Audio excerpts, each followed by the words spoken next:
Hyped? Hyped. All right. Sylvia. That's Sylvia? me. That's it, huh? I'm like, is this working? Can you hear? Yeah. Okay. I can hear you. Is there anything off? Anything off topic? No. No? No. Open book? Open book. Oh, okay.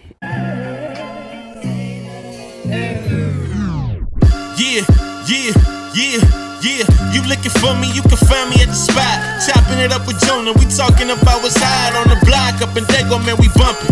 Keeping it confidential, you know this how we coming, we in front. Looking for that real, better tune in and stick by.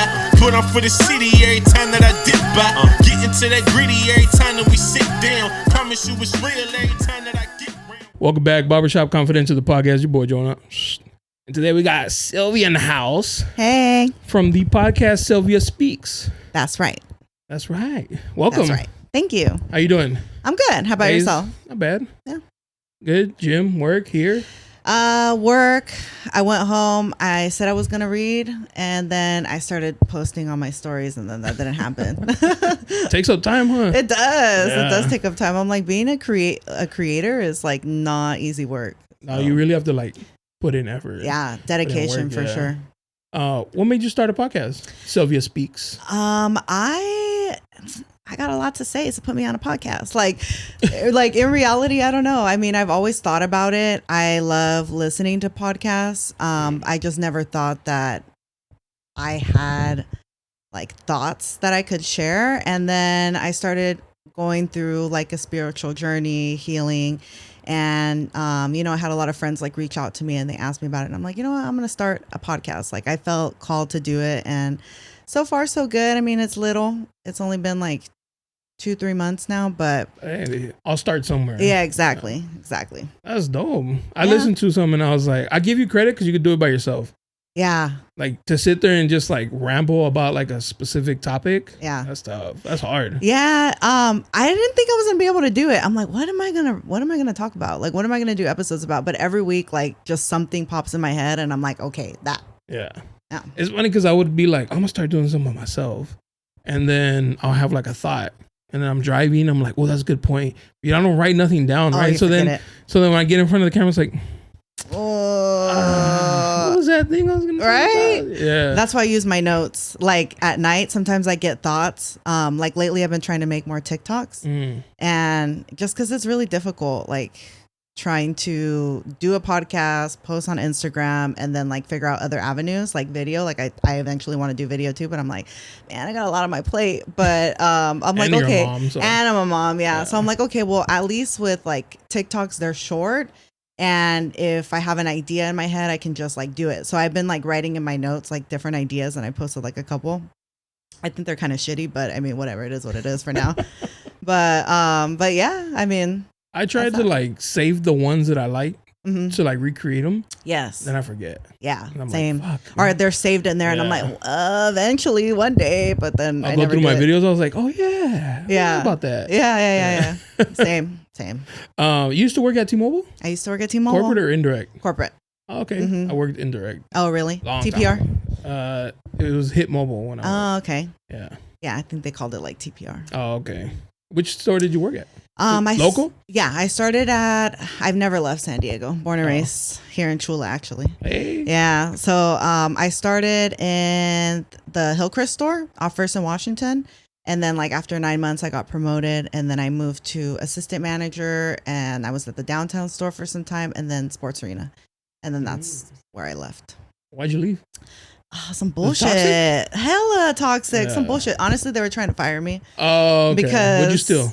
It is still nothing. Fraud? Got no, you. they were trying to. Listen, I got you. I mean, everybody has. I'm sure people got their stories about me. I don't really care, but no. I had a baking business, like a small home-based, like keto bakery business, and I never promoted it at work, but I'd bring like samples and stuff, and like my employees would go and tell like customers like, oh, she bakes and she does like sugar-free stuff.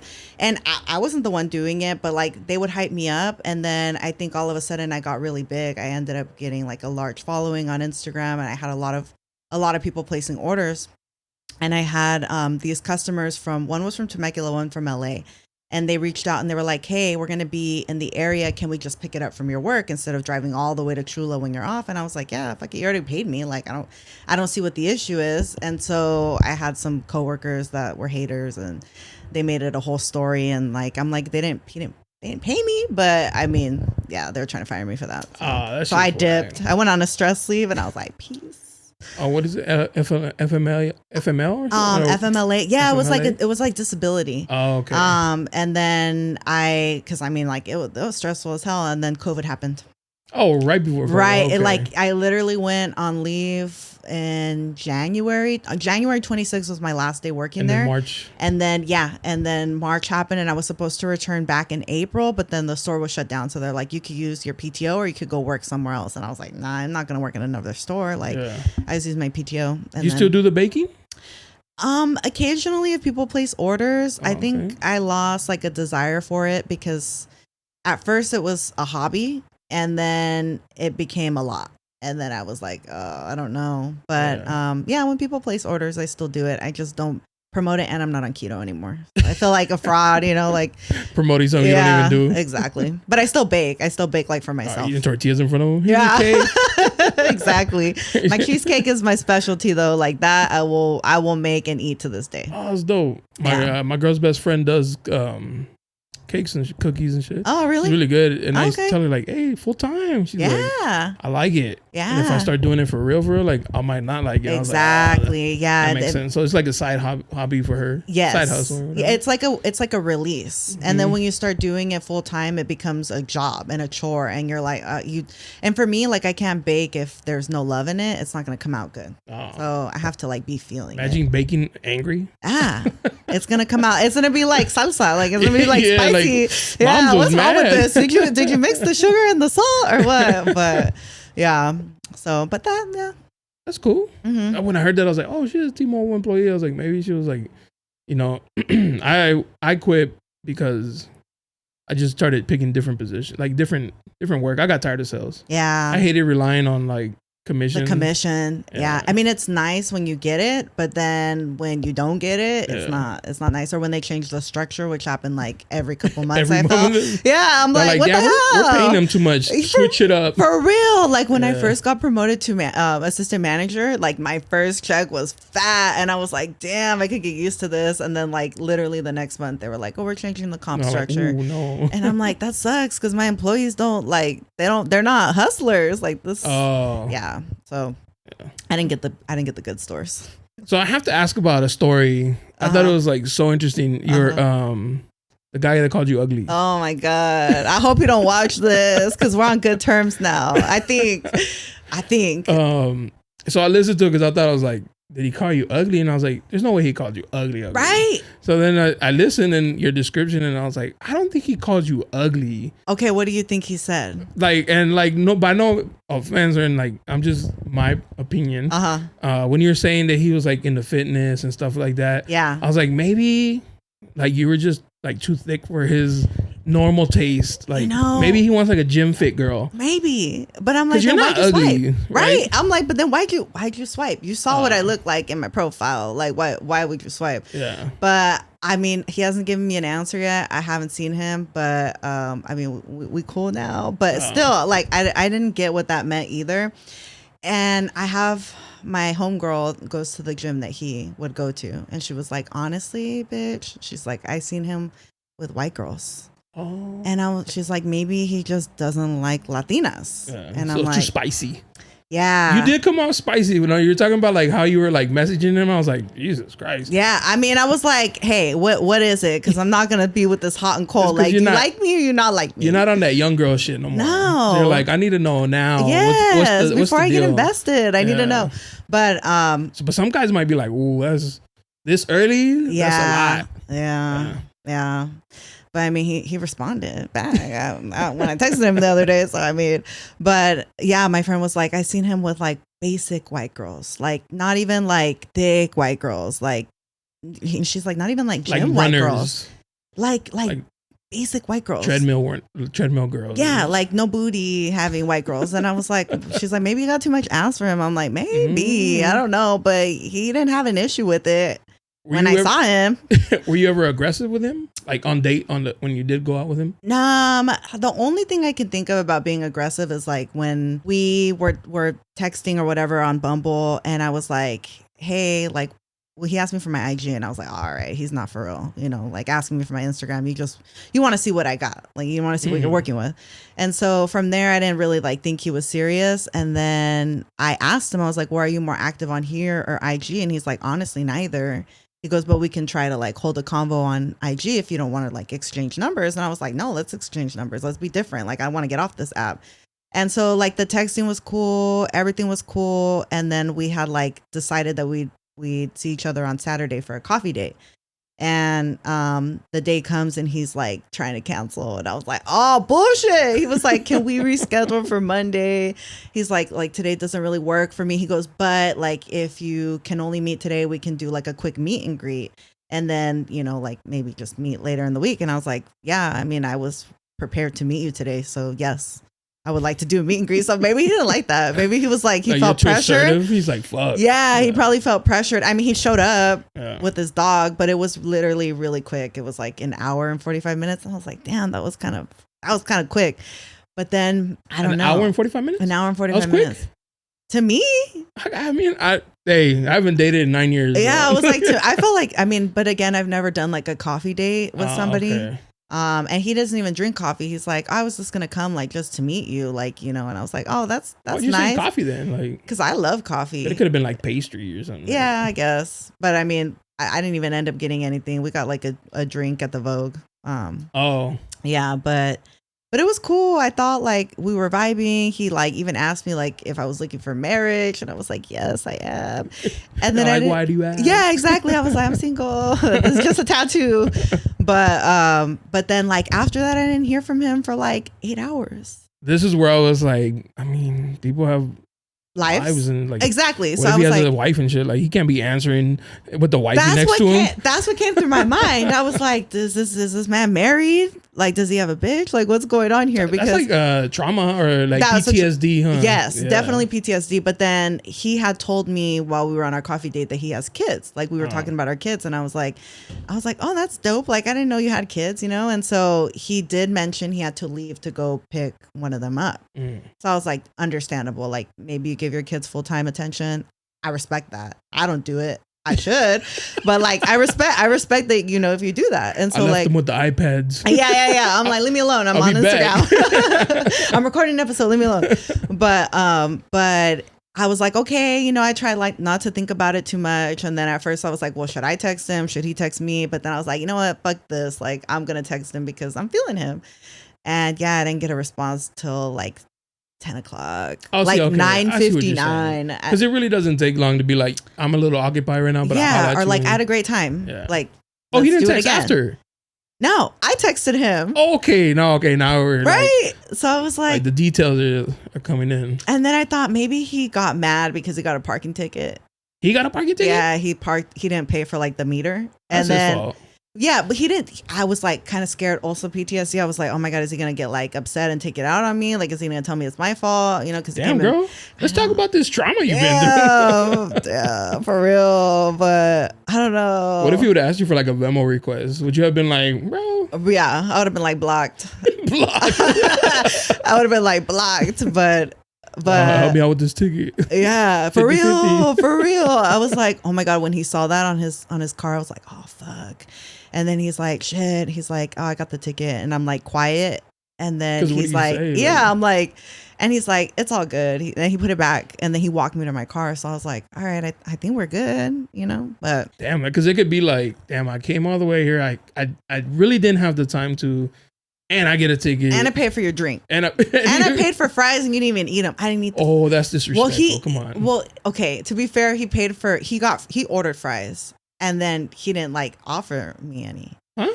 Like he didn't say like, oh, get some. But he put like when I talked to my friends about it, they're like, well, he put it right there. Like that kind of means like you're just too Mexican. Because you got to be like, what's that? Yeah, exactly. I was like, did you get us? And I'm like, but he didn't offer. So I was like, I'm not trying to eat his fries. But he did eat like only his side. And I noticed at the end, but then I was like talking so much that I didn't even like bother to grab a fry. So I'm like, maybe he's like, this bitch is... she's rude. She didn't eat the fries, and I got a ticket. And what if you would have reached and he's like, hey, like, the waitress was here with us at the same time. Yeah, you didn't order no fries. You ordered a drink. That's something you do later on in a relationship. Like, that's something I'll do now. Yeah. Not in the beginning. In the beginning, be like, yeah. Okay, go ahead. Yeah. Now I'm like, nah, order your own shit. The fuck? That's my fries. That's my shit. You said you didn't want any. Damn, so, but you guys are good now. I think. I don't know. I was being toxic because like after I asked him, when he said that, all I texted him back was like, well, thank you for being honest. And he read it. He didn't even like respond. So I was like, all right, well, there's that. And I was like, maybe he'll hit me up like later, but no, it's been almost a month and then I didn't hear from him. And he told me he was going to move. He didn't tell me where. He's kind of a little secretive. He's a Gemini. Oh, you're a Scorpio. I'm a Scorpio. He's a Gemini, so I don't know. I mean, they're a little two-faced. So I was like, he didn't tell me where, kind of secretive, but he said he was going to move. And then like, he's like a contractor for the military or whatever. I don't know. Maybe he can't tell me. And then I saw him post on his story, like his apartment was empty. And he's like, that's a wrap. And I was like, oh, damn. And then his next story was like outside of the, the plane window. And I'm like, oh, fuck. Oh, he moved. He really left. He left. And I was like, fuck. And then he was like posting stories from his hotel. And then the next day he posted like a mirror pic, and he was like kind of like sitting on like, one of those hotel chairs. He has like, pic. Yeah, he has like some thick ass thighs. And I love thick thighs. So I was like, do I text or do I not? Like, hit him with the hard eyes or what? No, I was like, I gotta hit him with a message. Like, I need him to respond if I'm gonna send this. So I told him, I was like, damn, like I honestly really butthurt that you dissed me like that, because I would have loved to sit on your thighs. Oh my God. Hey, shoot. I shot my shot. And he's like within like a minute, like typing it. I was like, oh fuck. And so then he's like, I would have loved that too. And he's like, honestly, he goes, you didn't read the part where I told you I liked our connection and I wanted to see where it was going. He's like, you kind of just like went past that and like disregarded it. And I was like, well, I got stuck on the fact that you said you didn't have a physical connection with me. So I'm like, what the fuck does that even mean? Yeah, like fuck the rest. Yeah, I was like, what is that? Like, if you don't have a physical connection, then how are we gonna build Yeah. I don't know. But I thought you would understand that. Not like you specifically, but like women. Yeah. Because isn't it like that? Like at first you're like, and then you get to know them, they like make you laugh, your personality is good, and you're like, oh, you know what? You see them with like a different, like a filter of like, oh damn, they actually are kind of good looking. That's true. But I'm like, he was just trying to build the filter. Like, I don't know. Give my king a chance. I'm like, he was trying to make me a little lighter. I don't know, something. But I'm like, I thought we had a connection. But anyway, I mean, we kind of like talked about it to a certain extent, and then like he did, because I was wondering, I'm like, did he listen to the podcast? Because when I had posted the episode, he responded to my story and he was like, I did not think you were ugly, like in caps, like not. And then he responded again and he did exclamation marks, and I was like, what the fuck do I say to that? Because I'm embarrassed. I'm like, he knows it's about him clearly because he messaged me. Yeah. And then I just like reacted with like a laugh, and then the little like crying eyes with the tears streaming down. And I didn't say nothing. He didn't say nothing either. So I was like, did he listen? And then he told me, he was like, honestly, I didn't hit you up because like, I'm like, I gave this girl the ick. Like, why am I going to hit her up? That's and I was like, key. yeah, I was like, who the fuck said that you gave me the ick? Like, you did not give me the ick. Your podcast said it. I didn't realize it until I listened to my episode again today. I had to listen to it twice. I was like, oh, fuck, I did say that. Yeah. I did say he gave me the ick. I was like, fuck. I mean, but he did say some wild shit. So it kind of threw me off a little bit. Because like I told him, another episode that I have is like I recently just got my implants removed, my breast implants. Mm-hmm. And I shared that with him, like thinking that it would get, I remember that. Yeah, thinking it would get us like on a deeper level. Cause I'm like, look, like who I was before, I'm not that person anymore. Like the look, and then also they were making me sick, things like that. So I thought he'd be like supportive about it. He was like, damn, not the titties. And I'm like, damn. I was like, damn, like that? Like, fuck. So he would have been the next was like, shoot me a pic of what they used to look like, though. For real. But I was like, what the fuck? So what he said gave me the ick. But I mean, maybe it's just because I'm in love again. I'm like, yeah, like I forgive you. You didn't give me the ick. It was what you said. Okay, let's clear that up. But I think we're good. But is he still in like San Diego? No, he's in Texas. Also, you'd be doing like a. We're already like putting you in this relationship. Like, so you moving there for with real? the kids, I was or like, so what's gonna happen here? You gotta find a job before you. Yeah, move? I'm like already looking. I'm like, should I go back to T-Mobile? They could transfer me, right? For real. But no, he's like, I'll be in SD next week, and I was like, okay. But then he's like, he's like, I'll be in SD on Sunday, but like I gotta spend time with family. I'm like, all right. He's like, maybe Tuesday. And I'm like, what's it with him and Tuesdays? Because we hung out last time on a Tuesday and then this time on a Tuesday. You know, I said this on the episode once that I used to date a girl, and I was only able to see her on Tuesdays. Why? It was just the way like work and like schedules and shit. And then one day she's like, why do you only see me on Tuesdays? And because I'm a smartass, I was like, because my wife gets Wednesdays the rest of the week, bro. And she was like, are you serious? You know, and I was like, nah, like, that's funny though, because it was just like, without even trying, it was just always a Tuesday. Yeah. Okay. Yeah. Well, I'm like, I work at 8 a.m. during the week. I'm like, I can't be doing that like on a Tuesday. Like, I'm not going to want to, you know, only see you for 2 hours. But I guess it's going to be what it's going to be. But we'll see. We'll see. He's all, take the 2 Stay hours. tuned to see if we even see each other on Tuesday. Because I don't know the way it shit's been. It's I'm just. Did you ever ask him like, hey, are you like?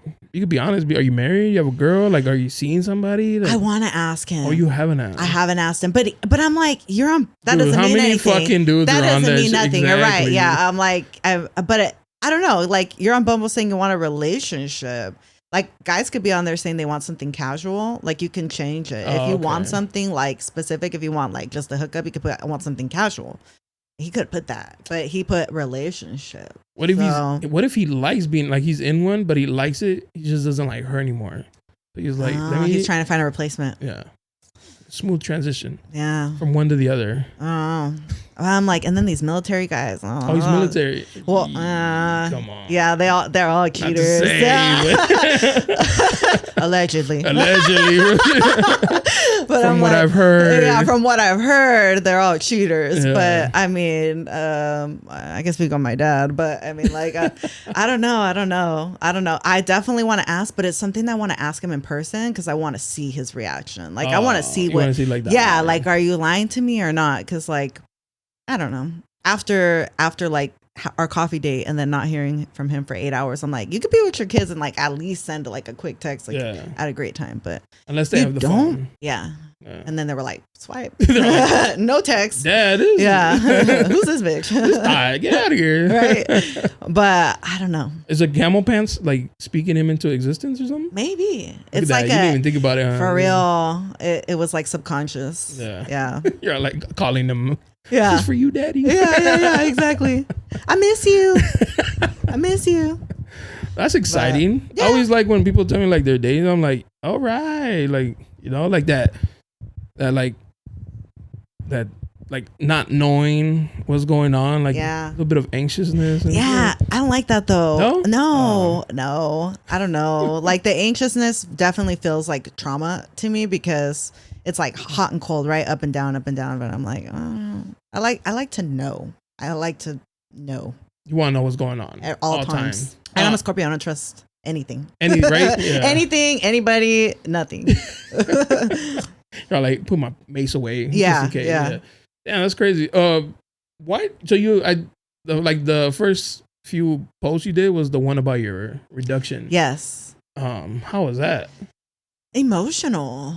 It's something I thought about for like years. Like I got breast implants when I was like 22, 23, something around there. But I was just in like a different space. Like I did not love myself at all. I was in a toxic ass relationship. And like, I felt like I needed that to be somebody. And then I got them and like, I'm not going to say it made me somebody, but I had like an identity with them. Like I was always known as like, you know, Sylvia with the big ass tits. Like, and it was cool. Like for a while, you know, like for a good long time, I was like, yeah, that's me. And they were cute and all, but then I just was like, I don't want to have that look anymore. And I knew that they were making me sick. They were making you like physically sick? I was losing hair. I've always had shit. like super thin hair, but I was like getting like you could see my scalp, and I'm like, what the fuck? Because of the implants though? Yeah, so I didn't know that at first. I just thought maybe like there was something else going on with me, because I would go to the doctor, get tests, like check my thyroid, check everything, and like everything came back normal. They're like, yeah, we don't know why you're losing hair. Like they're maybe That must be like terrifying as like a woman with like long dark hair. Like you're in the shower and you're like, yo, what the fuck? Yeah, it was really sad, and I dealt with it for like many years. Like I have extensions, you know, and like things like that. Like I do different things to just like mask it, but I'm like, I want to get to the root cause of like what's happening. So I Googled, and I kept seeing things about like breast implant illness, and basically because the silicone bags are filled with like chemicals. Yeah. You know, and then the bag itself is like toxic. So women are saying that like it causes that extreme fatigue, like muscle aches, like unexplained like sicknesses. And I've had like episodes where my back is like hurting, like my lower back is like in extreme pain. I've gone to the hospital, they ran tests on me, and they're like, I don't know what's wrong with you. Damn, and they just send me home. They give me like some you know, like some codeine, and they're like hydrocodone. They're like, all right, you just take it. Some and Sprite and some and it don't even work. I'm like, well, what's wrong with me? But I just started doing a lot more research, and I like went to my doctor, and I have like a dope ass like doctor. Like the young doctors know what's up. Like they're like more in tune on what's like. Yes. And they'll do whatever. They'll do whatever they can to like get you the care that you need. So my doctor was like, okay, let's do an ultrasound. Let's see if you have like a growth in there. That came back normal. And then she's like, all right, well, let's refer you to like the plastic surgeon, and then let's see like what they recommend. And then I went, and they're like, okay, let's do an MRI. And then I did an MRI, and then from there they were like, okay, well, you do have like contractures or something like that, where basically like your body, because it's a foreign object, your body is like trying to protect itself from it.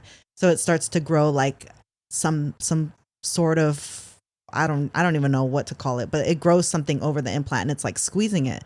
So she goes, we can tell the insurance company like, you know, that's happening, and then they should be able to like allow you to get the surgery to have them removed. And that's what happened. Can you, I don't want to say sue, but like the original, whoever put them in? No, because it's your body's like natural defense to have them removed, like to get that foreign object out of your body. So it can happen to some women. It can happen. Or it cannot happen. Somebody's take, somebody's not. Exactly. Yeah. Or it can happen and like nothing happens to you, or it can happen and like it bursts, or it like looks funny, it looks deformed. I never had that issue where it looked deformed, but they were like painful. And so, yeah, it was like, it all happened super quick, from like me getting the MRI to the doctors like submitting the referral to the insurance. And the insurance was like, yeah. And they approved it. And they were like, they called me and they said, hey, we can get you in like 3 weeks from now. And I was like, okay.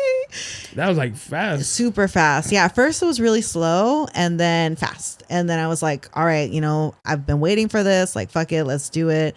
But it was really emotional, like the couple weeks like leading up to it. Cause I'm like, damn, like what are they going to look like after? Like what's going to happen? Cause they're like, it's literally just the removal. And the doctor's like, it's going to look ugly. And I was like, he told me straight up. He's like, they're going to look really ugly. And I was like sandbags. Yeah. He's like, they're going to look really ugly. They're going to like your skin stretched out a lot. Like, he's like, these are ginormous. Like, he's like, oh yeah, like the joints. Yeah. He's like, what cc's do you have? And I was like, 800. He goes, that is like the max that we put here in the US. And he goes, and we only do that for cancer patients who don't have breast tissue anymore, and they're big women. He goes, we don't put 800 cc's on like smaller frame girls. And he's like, and we definitely don't put them on like girls who already have breast tissue.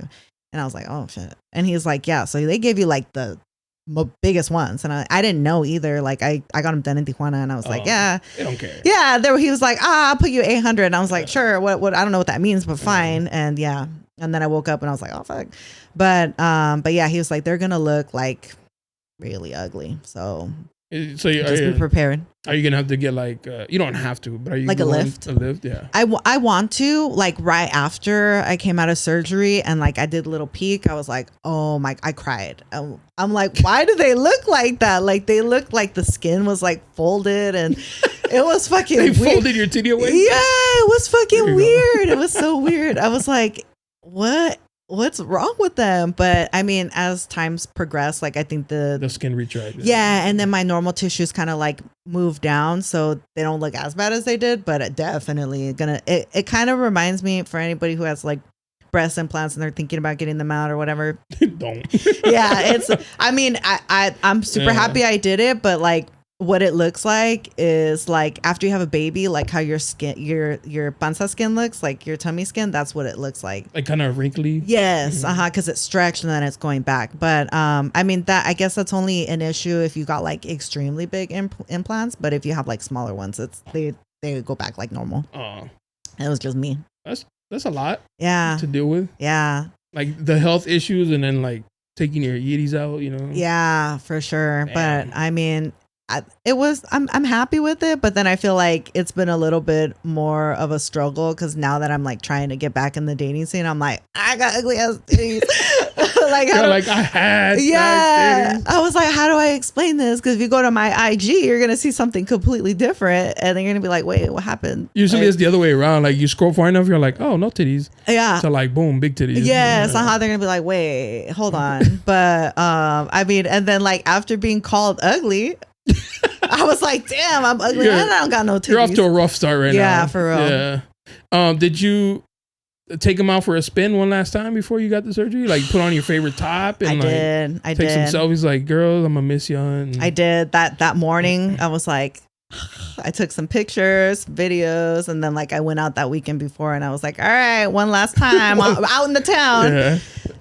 Titty shots, come on, last time. Yeah. I was like, get all the pictures you guys want, but because they're gonna be gone. That was my next question too, because like, let's say you date somebody, this military guy or whatever, and then you guys get intimate, and he's just kind of like, oh, okay, you know, like. Yeah, I mean, he already knows, so. But he knows that you got him taken out. Yeah. But and I told him. Oh, you told him this. I told him, I was like, they don't look like how they used to look. And I thought he was going to give me like emotional support. Like, he's like, damn. Yeah. Instead, he was like, damn, not the titties. And I'm like, oh. I was like, but I have ass though. Like, it's all good. Like, I compensate in the right places. But he's like, no. Because there's guys that like prefer. Yeah. And I asked him that. And he's like, well, I mean, like, yeah, like both are cool. But why not the whole package? And I'm like.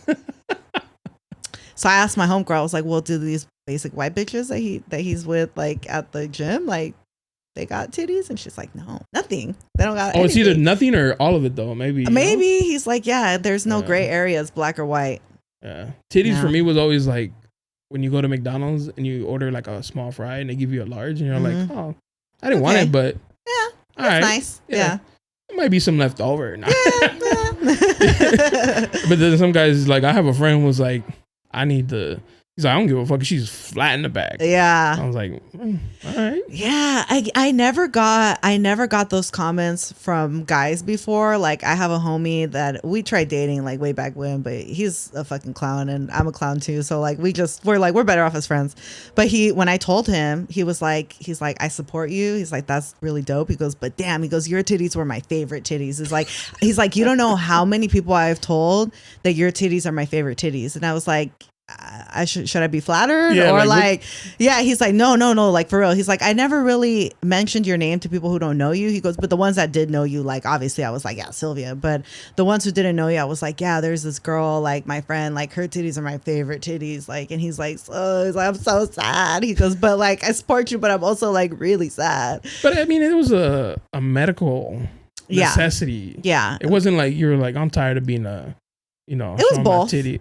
Yeah, it was both. It was definitely the medical part, and then like the looks too. Because like I don't know, I just felt like it was a lot. Like I felt like I looked extremely provocative and like certain. Like I couldn't wear a top like this, before, and I just looked like crazy. And one time I got at my work right now, I was helping out this guy, and he was like, "You look like an adult entertainer." God damn. And I was like, a coworker? No, it was like some. It was like it was a defendant. It was a criminal. Oh, I was like, you expect nothing less. Then. Yeah, I was like, excuse me, and he's like, and I had just started there, so I didn't have like, I didn't feel comfortable like calling him out, but I was like, what? And he's like, no disrespect. He's like, I'm like, Look like you have Start sex with for that. money and shit. Yeah. And then I had this other guy that was like helping him out too. And he was like, you do anything else or you just work here? And I was So you like, bottle waitress or what? I just work here. And he's like, oh, okay, for sure. I'm like, okay. Did you ever try like waitressing or something? No, I Since thought you had like about the it. look for it? I thought about it, but make my mom money. would slap me. Bro? Yeah, I told her before too. I was like, maybe I should just go out here and be a stripper because like I think damn. strippers are fine as fuck. I like strippers, you know, like I've only been to a strip club once, but I know a few strippers and I know like some girls who like, you know, they twerk or just sex workers in general. And I'm like, I like that shit. Like, own it, you know? Like, I don't think that there's anything wrong with women owning their sexual energy and embracing it.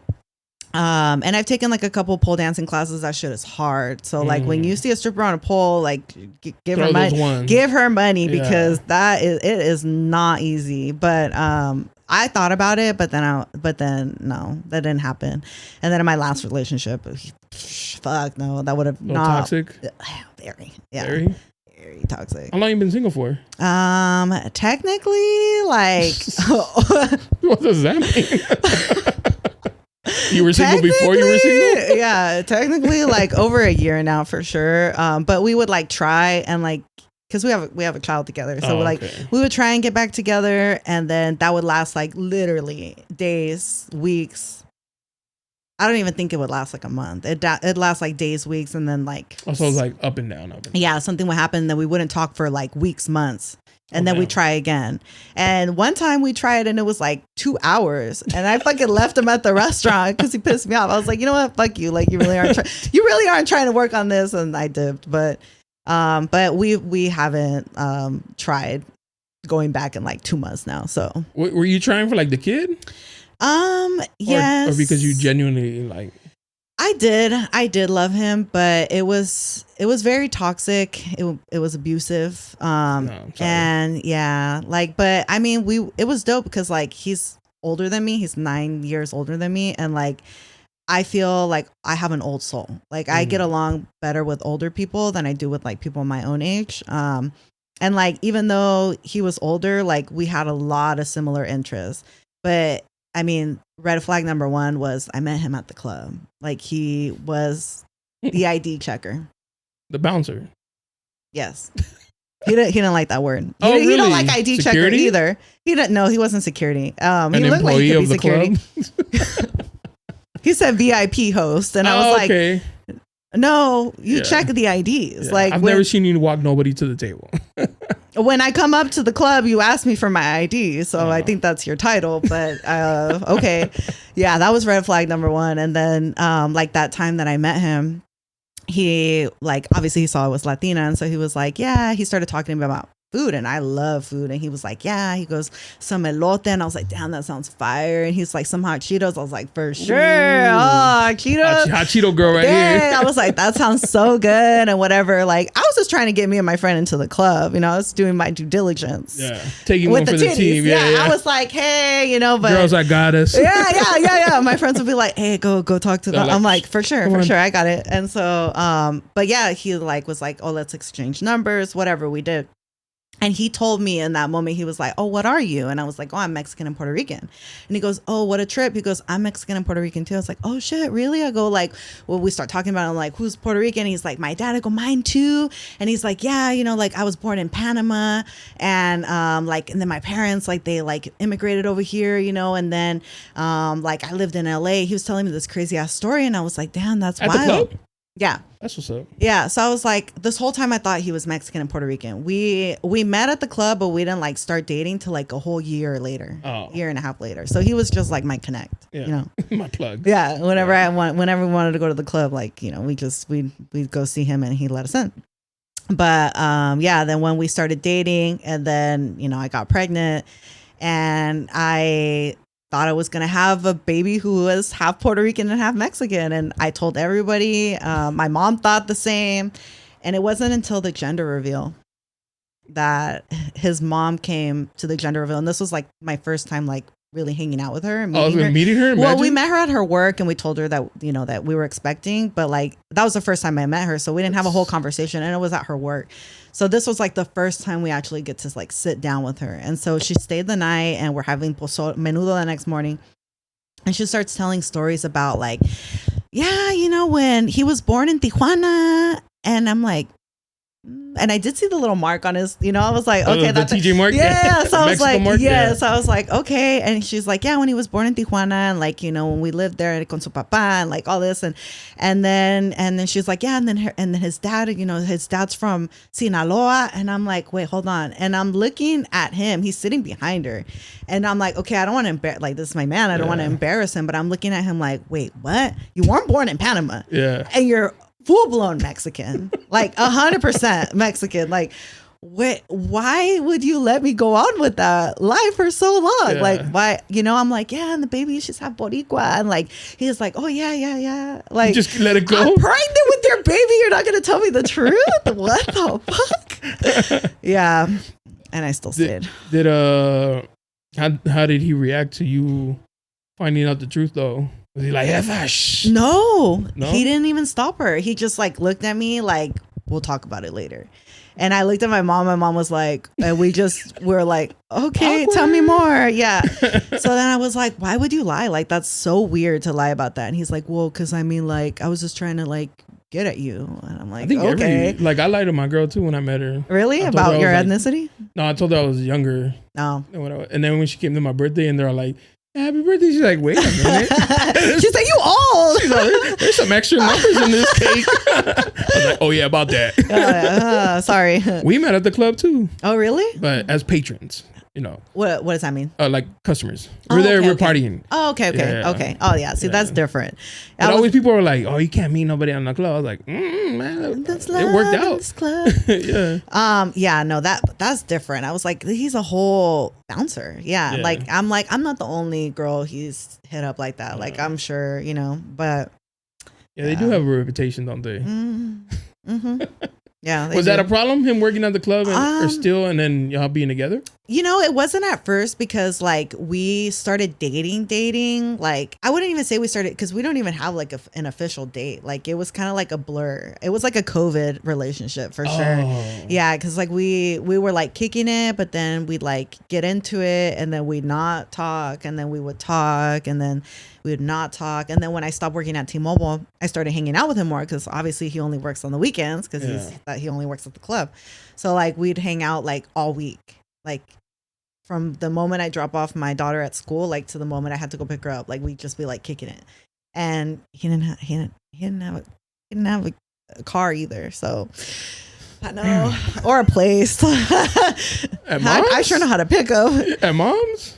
No, he was staying with his best friend at the time. Yeah. But I was like, whatever. I like him. You just liked him, huh? Yeah. I was like, that did good. Like, so we'd hang out and then I would bake him.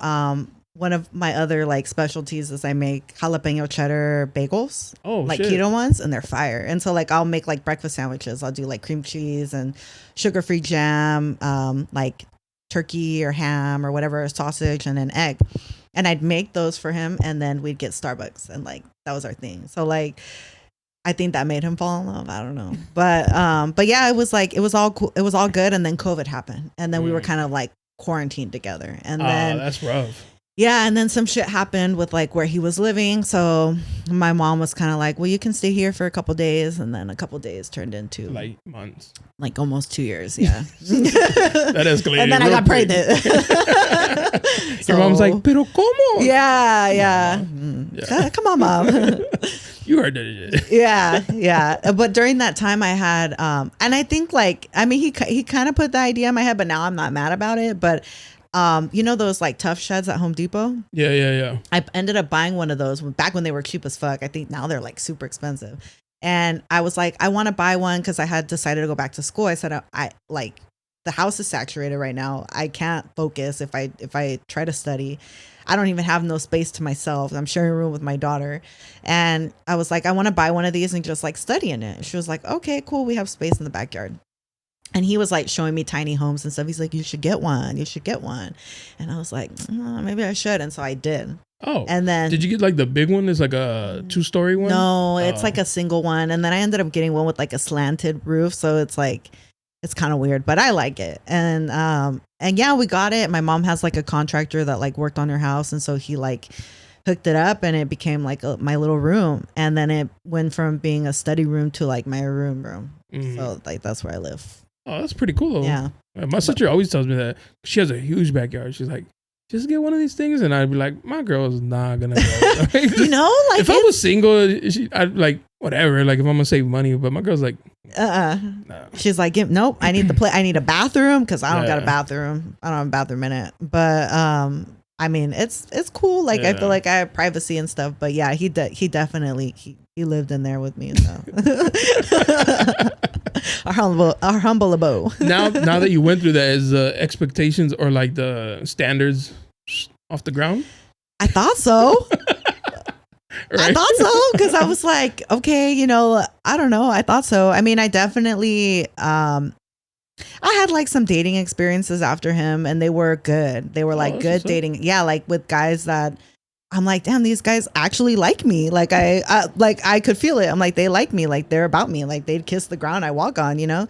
But I didn't like them. I didn't like them. Oh. Yeah, and so like you didn't like them.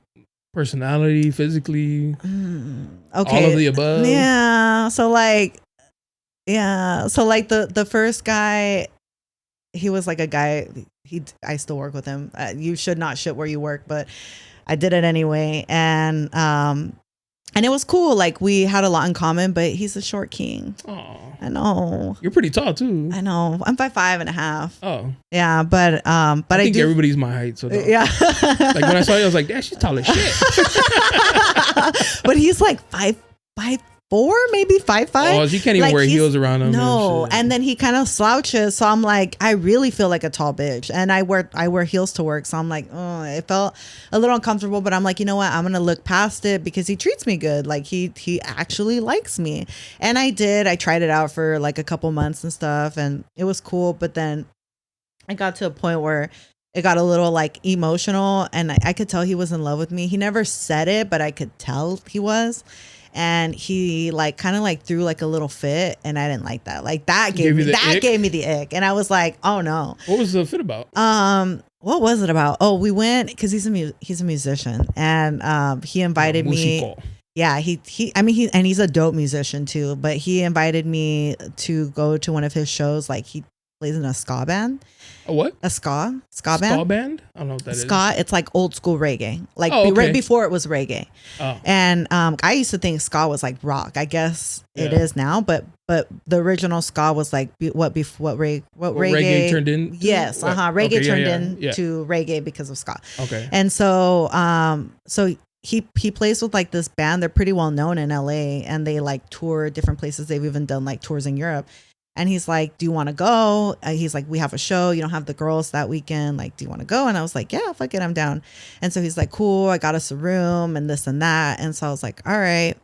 And so it was the night before that morning of, I spent the night at his house because we were going to leave early. And that morning of, he's like practicing and he's like packing and stuff. And he pulls out this shirt from like another band that he plays with. It's like an African band. And he's Is he like, black? No, he's Filipino. Oh, that's what's up. Yeah, he's Filipino and Spanish, which was also out of like, I've never dated anybody that's not Latino. Mm. And so that for me was like also something different, but I was like, I like this. Like I like that I'm stepping out of my comfort zone. And so he like pulls out his shirt and he's like, yeah, he goes, I remember this time where we had to play at the wild animal park, and they gave us these shirts to wear. And he goes, but this shirt was like hella big. Because he's also tiny. He's short and he's tiny. Skinny. And I don't like skinny dudes. But I was like, I'm going to try it. Try something new.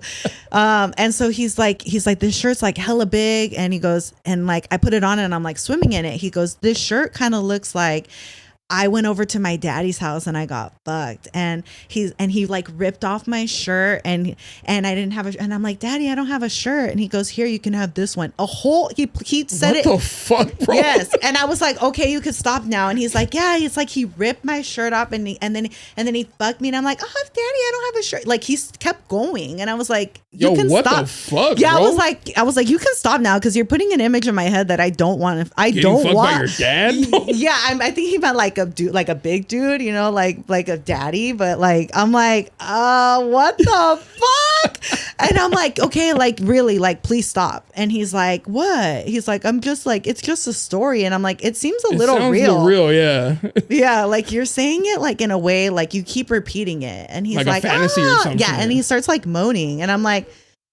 And then from that moment, maybe it was because I was a little high too. I was like, oh no, this is weird as fuck. And so it stuck with me the whole trip. I couldn't get over it. And then we go to like the hotel and like we check in and all that. And I'm like, oh my God. And he's like, do you want to take a nap? And I was like, yes. Like I want to be asleep and I want this trip to go as like quickly as it can. And so for me, like once I do get that ick or like I get like weirded out, you'll tell. Like I cannot hide it. Like even if I try, I can't hide it. And so I think he could sense it. And then he also has anxiety, and I have anxiety too, but I can't hang out with people who have more anxiety than me, because then it like increases my anxiety, and I feel like I can't manage me and manage you at the same time. And so his anxiety was like off the roof, and I'm like, fuck, I can't do this. And so after that trip, like thankfully he was like rehearsing, and then he played, and then that next morning we dipped and we went home, and I was like, I gotta go. And he's like, you don't want to hang out? And I'm like, no, I gotta go. And he's like, why? And I said, I need to shit. And I was like, I need to go home and shit. And he's like, I have a bathroom here. And I'm like, yeah, but no, I don't want to shit with you here. Like, I want to go home. And he's like, he threw a whole fit. Oh, he made a thing of it. He threw a fit because I wanted to go home. He was like, why? He goes, that's an excuse. And I'm like, I can't go home. Like, I can't want to go home. Like, I was with you all week. Yeah. And I'm like, I want to go home. It's time for me to go home. I want to go out to my space. I want to recharge. And he's like, fine. So he threw a fit. And so the next morning at work, it was like awkward, and I was fucking weirded out. And he like was just like moping around like Eeyore. And I told my homegirl, hey guys. Yeah, hey guys. Yeah. And I told my homegirl, my best friend that she also works with us, and I told her, I was like, I can't, you know, because she knew everything from start to finish. And I was like, I can't do it with him. And I explained the story. She was like, oh my God. But he did like some other stuff. Like for me, I think I'm like kind of old school, where like, yeah, I expect like the guy I'm dating with, you know, to like open the door for me, or like, hey, don't go on the side by the cars. Like but he didn't do any of that. So it kind of felt like a culture thing. Yeah, but he's Filipino. I feel like they do that too. No, I've never seen them do it. I don't know. Like for me, that's big. Yeah. Like if my girl's like, hey. Yeah, like you got to You're not protect a your fucking woman. prostitute. Yeah, You know, protect your woman. Yeah. You know. But I think I felt more in my masculine with him than in my feminine. And because you're like towering. Yeah, over. and I like that. I was like, I want to feel small. You want to feel like, protected, right? Yes, Yeah. I was like, I gave it a shot. I really did, and like, but no. How is that now? Like when you guys see each other? Fucking awkward still. Damn. Like he has not let that go. And I've tried reaching out to him, and I'm like, hey dude, like I liked what we had as a friendship. Like we're dope. Like, and he's super cool. We like the same things. Like, you know, Fool's Gone Wild. Yeah. Fucking love Fool's Gone Wild. And he does too. So we'd always talk about things, and like, you know, we work at the court. So like we see some crazy shit. So we'd always like make references, or like we both like Curb Your Enthusiasm. Oh, I love that show. Fucking love that. And it's hard to find people who watch it and like it. And so we'd always like talk about funny shit. And like it kind of sucks now because like I'm at work and I'm like, damn, I kind of want to like message him and be like, but it's awkward. And I tried, and he's like, it's just, I want to, but I just have to explain it to you. And I know why. It's because he's in love. Aww, yeah. So I feel really king bad. Down. Short king down. I'm sorry. But I'm like, I tried. I really did try. But yeah, you gotta kind of like slow in your weirdness. Like you can't like dump it at once, and that's weird. That was a little too weird. And I don't, and I'm cool with it. Like I'm cool with guys doing like, you know, like being like, you know, I don't know, I guess gay with their friends. Like I don't mind that shit. I think it's funny, but That was weird. Yeah, he like let out his fantasy in front of you. Yeah, like, and he has a homie, and I'm like, maybe he might be bi, and that's okay, but be honest about it, because he has like his best friend, and they kind of have like that relationship, and I think it's funny. I think it's cute because like they really love each other. But I mean, to like tell me that whole story and put it in my head, and then not shut up after I've asked you and moan. I was like, please. I was like, no, seriously, like, please stop. Like, enough. And he wouldn't. It was like funny to him, like he loved it, and I'm like, oh, that's just weird. Yeah, you're a weirdo. Now you see one like a big deal, you're like, yeah. And everybody, like, well, not everybody, but those people I confided with at work that I told, they were like, I thought he was gay, and I was like, shit. I was like, really? I never thought that. Like, I never thought that because he has tattoos like I do, and I was like, oh, that's dope. Like, I was like, oh, you could show your tattoos here, and it was like, yeah. But I never thought he was gay. And then like somebody was like, well, he's a vegan and he's little. Like, I thought he was like, I was like, what that classifies you being gay now? Like, maybe because you're like towering on, he's like, easy transition. Yeah, I don't know. I was like, what the fuck? But yeah. Damn. Yeah. Well, that's dating, huh? Yeah. Like, I've had friends, like single friends. I'd be like, let me see your Tinder. Like, what's out here? And I'm just like, oh my God. Like watching, like seeing girls, like on your guys' front, on your No. My homegirls. Oh yeah, it's like, horrible out here. Why would you post this? Like, why are you picking these pictures, guys? Like, horrible. Oh like, my! It looks like they got out of bed. They're like, real quick, boom. Oh my upload. God! The dating scene here in San Diego is trash, and I feel like my toxic trait is I feel like everybody is with my ex. Has been with your ex? Like that's like I'm like I don't know, like I'll be on Instagram or whatever, like just hearing a story, I'm like, oh, is she talking about my ex, you know? But like I don't know, because I look like, I think especially downloading a Bumble profile after I haven't had like any kind of dating apps in years, maybe like 5-6 years. I was like, it's trash out here. Like these guys, like it's like 1 to 100.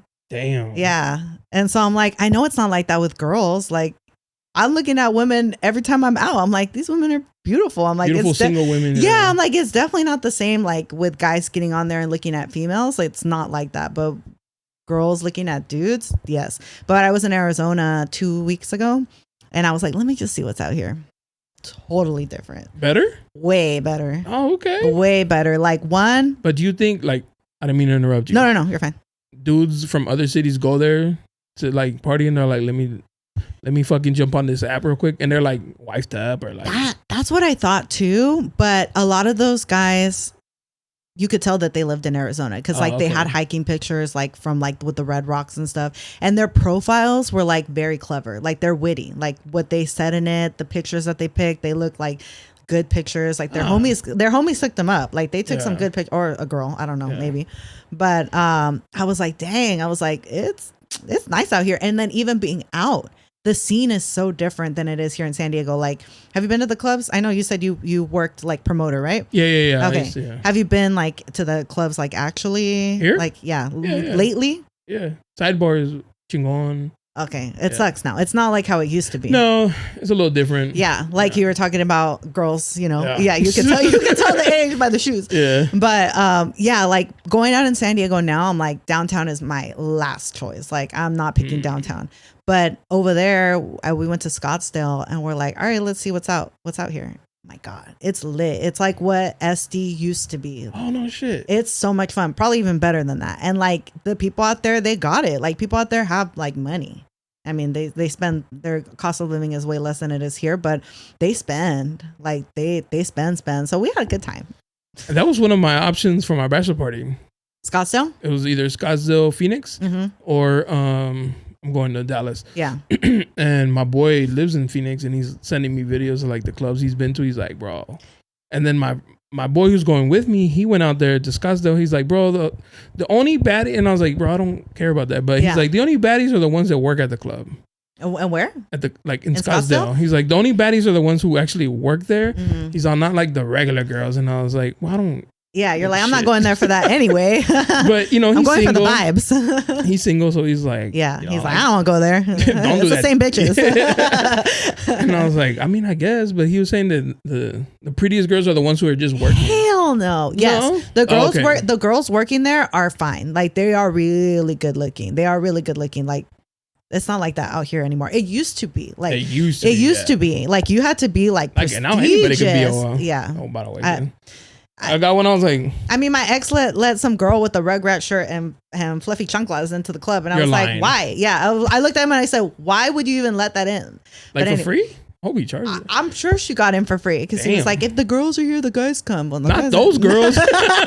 yeah, but out there in Scottsdale, man, they are, and it could have been because it was Memorial Day weekend and maybe like the best of the best was out. Yeah. But no, like I could tell it was a lot of locals. You know Lola Wood? Yeah. We saw her at the Oh, Hookah no Lounge. shit. Yeah, she's just as pretty in person as she is on Instagram. She's beautiful. But I mean, I don't want to be all weird and like go up to her or whatever, but we just stared at her from a distance. But That's not weird. yeah, not weird at all. Yeah, but I mean, we went to one club called Pretty Please, and that was like dope as fuck. Like so dope. Like everybody in there was hyped. The energy was good. Everybody's good looking. Men, women, don't matter. Everyone in there is good looking. And then we went to a Hookah Lounge. Same thing, but you could tell that they're locals. Like they all know each other. That's dope. Yeah, they all go in and they're like, "Hey, what's up?" Everybody says hi to each other. And like here, like no, here everybody's a wallflower. Yeah, like my homegirls like to go to occasionally to Mete or Met or whatever it's called. That new one. Yeah, because they do like a Sunday brunch, like hip hop or R&B. And like we go and we're like nobody That's a little weird too. Yeah, but even before, like even at Tin Roof, like nobody will go up to you. Nobody will say hi. Like they could be staring at you. You could be like looking at a dude and he's looking at you and he's you guys are like fucking direct. Yes, he's like, but nah, she don't like me. But he's not gonna come up to you. Like it's like an ego thing. It's an ego. Or like scared of being rejected.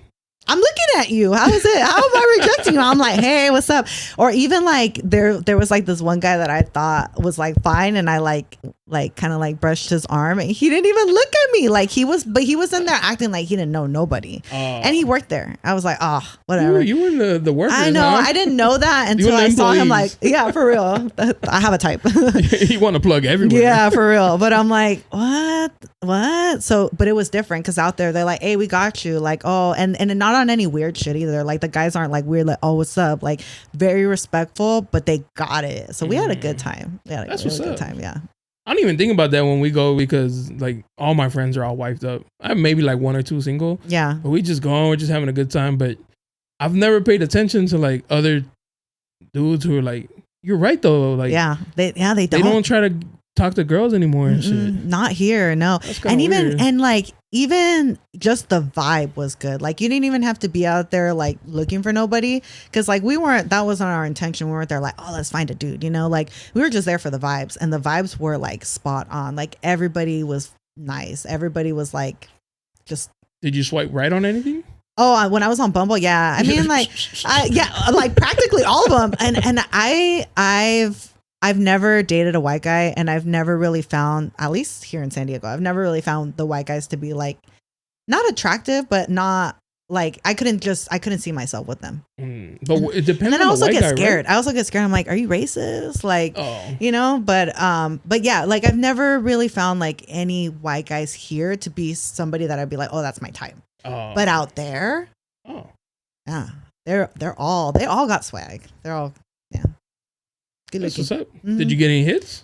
I did, but I mean, we just talked. Then I was like, and I haven't even been on it since then. I got tired. That could have been a little Arizona bunny. You know? I was like, you know, I swiped on quite a few, and like I had a lot of matches, and they were all like hitting me up. But I'm like, I'll let you know if I come back out there. It's kind of like is it a hookup app?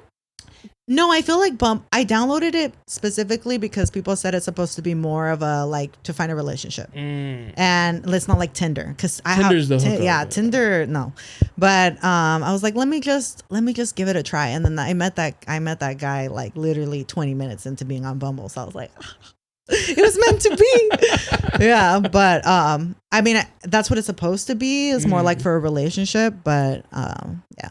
I got tired. That's weird. I don't know. Maybe because I'm older and I think like meeting people like out and about. Yeah. It's just like dope. Organically. Yeah, and that's what I would like to, but nobody approaches you these days. I tell my single friends, like, go to the car washes, bro.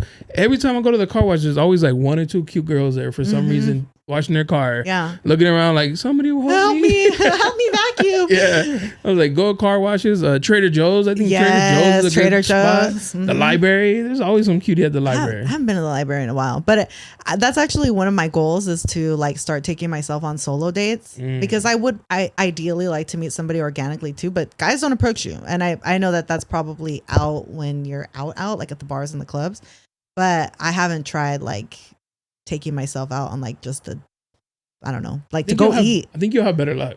Probably. I'm scared though.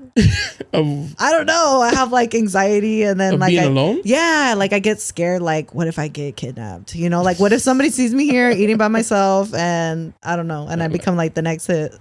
The next victim. Yeah. You come out of your car and a bunch of zip ties. Yeah. I'm like, no. I know every time I come out, where was I? I went to the gym on Sunday and then I came back to my car and I saw like a flyer and I was like, nope, I ain't getting that. I'm getting in my car, locking it, and I'm going.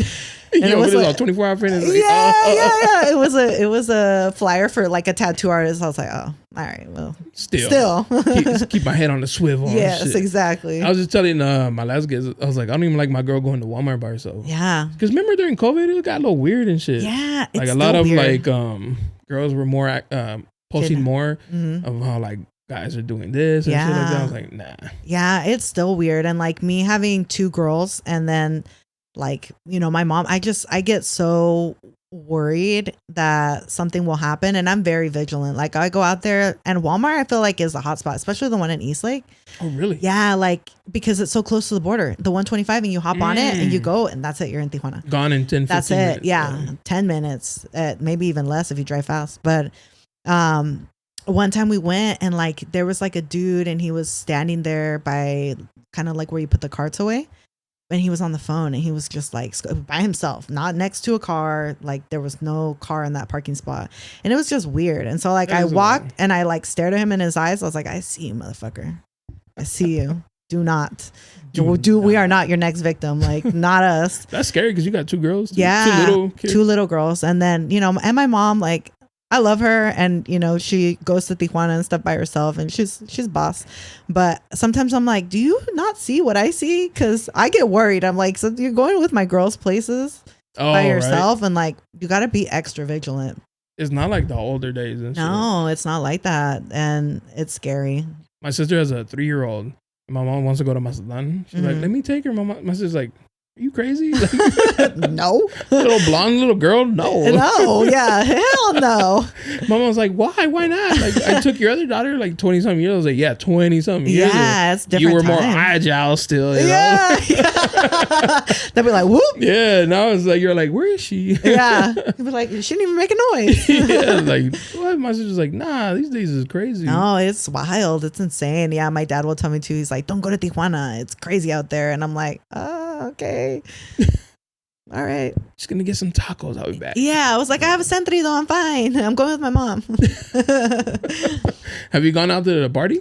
I haven't gone out there to party since before COVID. Oh, okay. Yeah. You give off like a homebody. Really? Yeah.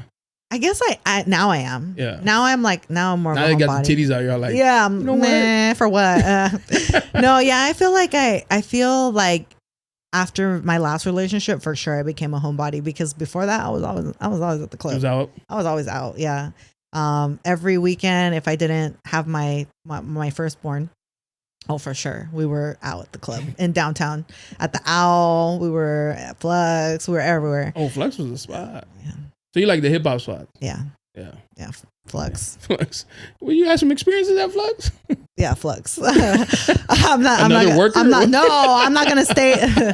I'm like, cause he get around. I'm sure there's people who listen to your podcast that know him. So I will not disclose. I plead the fifth. Yeah. But yeah, no, yeah, we like the hip hop spots. Yeah, those are usually the better ones, just because the music's better. Yeah, and I the can't do like the crowd. EDM. No. I can do like 10 minutes. I'm like, yeah, wait, yeah. No. Next. Yeah, not that. Like I do like I like techno. Like I think that I probably like more than the hip hop scene because it is like way more chill for me. But there's not like techno spots. There's spin. Have you heard of spin? Yeah. But even then, I'm like, I don't know. The There's JONA one, isn't it? Yeah, it's big, but it's like kind of out the way. It's the one out there in Mission Valley. Yeah, it's on Hancock Street, kind of by like Old Town area.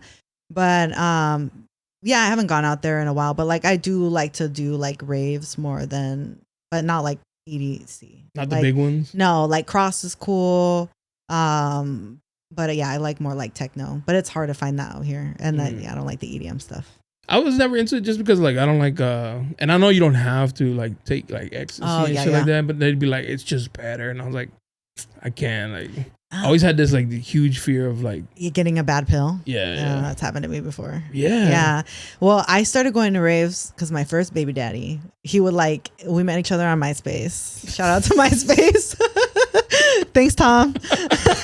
Yeah, thanks, Tom. Yeah, thanks, Tom, for real. Yeah, but he added me, and he went to Chula and I went to Bonita, and he was like, hey, let's meet up. You want to go to a light show? And I was like, what the fuck is a light show? And I was like, yeah, I was a good girl. I went to church. Like I was a homebody for sure. Then my mom didn't let me go. Like I didn't even go to house parties. Oh damn. Yeah, I didn't have a regular high school experience.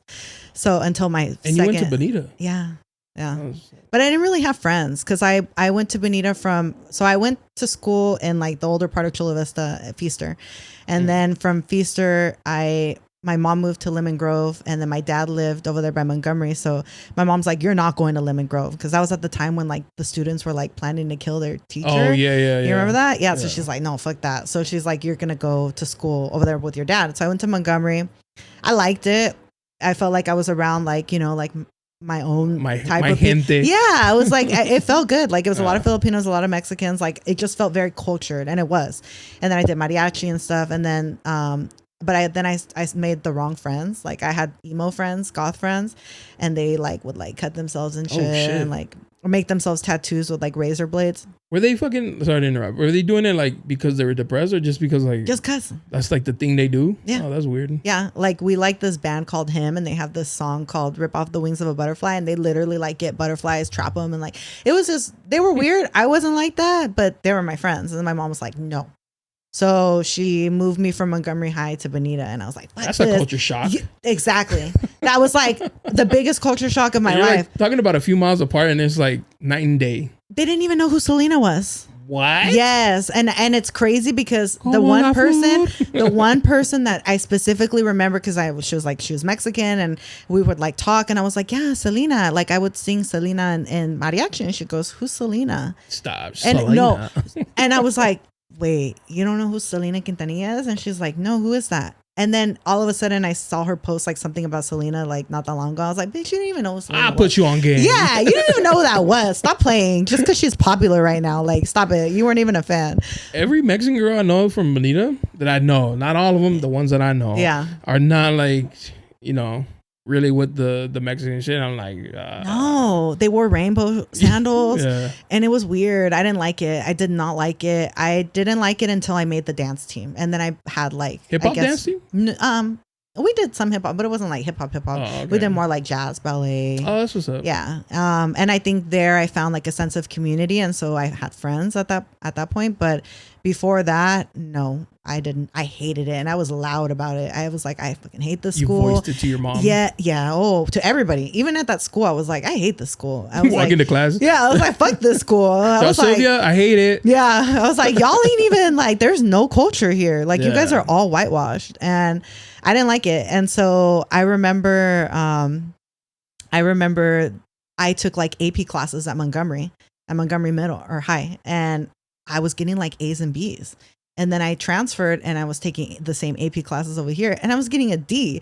And I go, wait, what? And it's true. Like what they say about how in lower income schools, like they don't teach them to the same level of standard that they do. Yeah, because I was like, the bar was like a little bit lower. Yeah, I was like, how is it that I'm taking this history class at Montgomery, and I'm getting like, I'm acing it, and I'm taking the same class here in Bonita and I'm failing it. Like it makes no sense. Oh shit! That's but yeah, crazy. they hold you to like a higher standard, and it's not fair. It's not fair. Not fair at all. No, not at all. Y'all but like, nah, give me that curve from over there. yeah. But anyway, I sidetracked. But back to my story. Yeah, my first baby daddy, he was like, yeah, light show, and I was like, oh.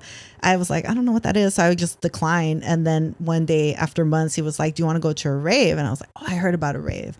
I'm like, they like do ecstasy and they sit in ice pools and stuff because they're so hot. Like, I was like, I don't know if I'll do the drugs, but I'm down to like see what's up. And yeah, it was cool. Is that where you got your bad pill? No. The first time okay. I went, I just observed and I was like, oh, it was like the first time I heard techno too. So I'm like, it's the same fucking beat. I was like, are they going to change the song or what's going on here? Yeah. They have it on repeat or is there even a DJ? What's going on? But it was like an underground, like warehouse and it was dope. I liked the vibe. I liked it. It was different. And then from there, he like invited me to another one that was like a bigger one, Scream. I don't know if you heard of it. Yeah, okay. And so I was, that one was dope. And that one I still didn't do anything. And then after that, he was like, do you want to be my girlfriend? And I was like, sure. And then from there I tried it. And it was cool. And then like 2 times after that, I got a bad pill. And that bad pill was like, I thought I was going to have to go to Balboa Park and call the ambulance because I didn't know. I was like, I can't throw up. I can't shit. Like, I can't get this pill out of me. Like, I felt. Oh, fuck. Yeah. It was scary. Is he older than you? No, he's the same age as me. Oh, okay. Yeah. So usually that community is kind of like small. Yeah. And like some of my boys went to Chilla, but they're older. Mm-hmm. I was like, oh, maybe. A lot of people, I feel like most of the rave scene was Chula Vista High. Probably, huh? Yeah, because all of his friends that went, like they all had cliques. They had like rave crews and stuff, and they were all from Chula. Damn. And they were cool. They were fun people. But yeah, like Chula was the rave school. And you never went to Chula? No, but I had a lot of friends. Real close to it. Yeah, I had a lot of friends. Like most of my friends did go to Chula because I was at Feaster from kindergarten all the way to 6th grade. Oh, that's what's up. Yeah. I went to Chula. Yeah. Yeah, I love Chula. Yeah. We used to play Bonita like for football, and I was like, I hate this place. Yeah, that's like, cool. Stupid. It's so close to like, it's like it got wider as you went like Hilltop, and it was like Bonita. Yeah, far. And it was like far. Yeah. I never. Cool. I did want to go to Chula Vista, but my mom was like, no. What a Chula. Yeah, no. She was like, after you going to Montgomery, no. I grew up in National City. And my mom, I was supposed to go to Sweetwater. Mm-hmm. My mom was like, no, Chola. Yeah. Like, she's Mom, I got experience this Chola shit. You're like, come on now. I need my rite of passage. Is your mama toxic? Like a typical Mexican mom? Or? No, my mom's very passive. Yeah, that's what's up. Yeah, she's very passive. She's the firstborn daughter, I think out of 7, I think. And so she kind of like had to be the mom for all her siblings and stuff. Okay. So she's very motherly, but she's also very like passive. But she's not. She's toxic. It. Yeah, she's toxic in like her own way. Like on my last episode, I talked about just like different things that I notice that she's built like a codependency. Like the motherhood one. Yeah, like she's created like us to be very codependent on her, not just me, but like my brother and my daughter. To need her? Yeah, and my stepdad. And I think it's for sure it's unintentional, but it's just I think from her upbringing of not being able to rely on anybody, she's like, come to me for everything. Like I'll help you. I'm gonna fix it for you. I'll do the most. I'll buy whatever you need. Like she goes to TJ and buys like 50 tacos, like it's like there's never we're never without. There's always excess. And so I think like we've just become so accustomed to it that we rely on her so much and we're very codependent. And I would say that's like her toxic trait, but I don't think she's aware of it. I think it's like just her motherly nature. Yeah, it's like subconscious, but she's not toxic. My dad though, he's a little toxico. Yeah. He's the Puerto Rican one. Oh, for sure. Yeah, so he's wild. He's out here living. Yeah. Or so he thinks. I don't know. That's crazy. My mom's the opposite. Really? Like she was always like, I'm gonna teach you how to do it. Don't ask me no more. Yeah. Like when I was growing up, she's like, here, iron this for me. It's like, aren't you supposed to iron for me? No, you learn. Yeah. She's like, come here, I'm gonna show you how to make some eggs. Like we'd go to the laundry. I was just telling my girl because we would go to the laundromat. She's like, here's your clothes, here's your change. Yeah. You do it yourself. Independence. Yeah. Independence. Like, and my friends' moms do everything. Yeah. And I think I'm more the traditional like Latina mom because I'm like, I tell my kid too, I'm like, no, you're going to learn. You need to make your bed. You need to like get up and make it a habit. Like, does your mom baby them because of that? Fuck yeah. Fuck yes. And so like with my little one, Your I'm little like, one's what, 3? she's 2. Two. Yeah. Oh, because of COVID baby. Yeah, COVID baby. So I'm like, I'm trying to create independence with her, and she's good. Like I call her Montessori baby, you know, like because I'm like, do your laundry, throw your diaper away, like, and she does all that stuff on her own. But like my eldest, oh hell no, like my eldest is like, grandma, grandma. She'll go to grandma before she goes to me because she knows it's a no from me and it's a yes from grandma. Oh damn. Yeah, but then I'm scared because like that last episode you posted, I'm like, fuck. Oh, that shit was wild. No, like. That shit was wild. I'm like, bro. if I don't like teach my daughter right, I'm like, that's because these kids these days, it's like you can like, it's easy to like let it slip to either way. Yes, Like and if you baby them too much, you get that. yeah, And if you don't, it's like a child that's like, my mom never loved me. yes, exactly. Like it's hard to find that happy medium. Yeah. But like the kids these days, I mean, they have access to everything: TikTok, Instagram, YouTube, the internet. I mean, whatever. And I don't know, like they're wild. They tube tops, 17. Fuck no. No bra? With no fucking bra, no. Titties all out? Like, what the fuck? You better put that shit away. Put them joints away. Yeah, like sometimes my kid will try to come out, and she's a big girl too, and like she'll try to come out with like a little shirt, like a kind of like a crop, and I said, you better put a fucking undershirt under that. Like, ma. She's like, but my pants are high, and I said, she's like, but you know, like, and sometimes I'll let her, like, you know, like a little bit is fine, but like up to here, no. Yeah. Hell no. How old is she? She's gonna be 11 in September. Oh, so she's already turning into like a little mujercita. Yeah, for sure. Yeah, she got her periods. So she's the rite of passage. Yeah, so she's a little adult was she now. scared about it? No, she was like me. I was waiting for it forever too, and I was like, all my friends got it, and I was like, I'm just gonna carry this pad around like in case it happens, you know, so I'm prepared. And I was like waiting, and I felt like she was doing the same. Because she would ask me a lot of questions, and like we bought her this book. There's this book that came out like when I was in elementary school or middle school, and it's called like Being You or something like that. It's an American girl book, and it teaches you about your body and like the changes you go through puberty. And so we found it, and my mom bought it for her, and I was like, that's good because it has visuals. Like if she doesn't feel comfortable talking to us, like she can just read it. And so she was prepared. So she was like, I think excited, and I was like, just wait. It happens every month. every month. Yeah, it's not fun. Yeah, it's not fun. But yeah, I get worried because I'm like, man, you know, eventually she's gonna have friends. I'm not gonna be able to control who her friends are. Right now, she's had some issues with some like girls that are bitches and some bullies. Yeah. Yo, you're like the third mom literally to tell me the same thing about their daughter. I'm like, yo, what the fuck is going on out here? It's crazy because my kid she's tall. She's probably one of the tallest in her class. She's a big girl. Like you look at her, you're like, I'm scared she's gonna bully me. But she's nice the sweetest little thing. Yeah. And like she, you know, sometimes she'll like act a little crazy with me, but I put her in her place.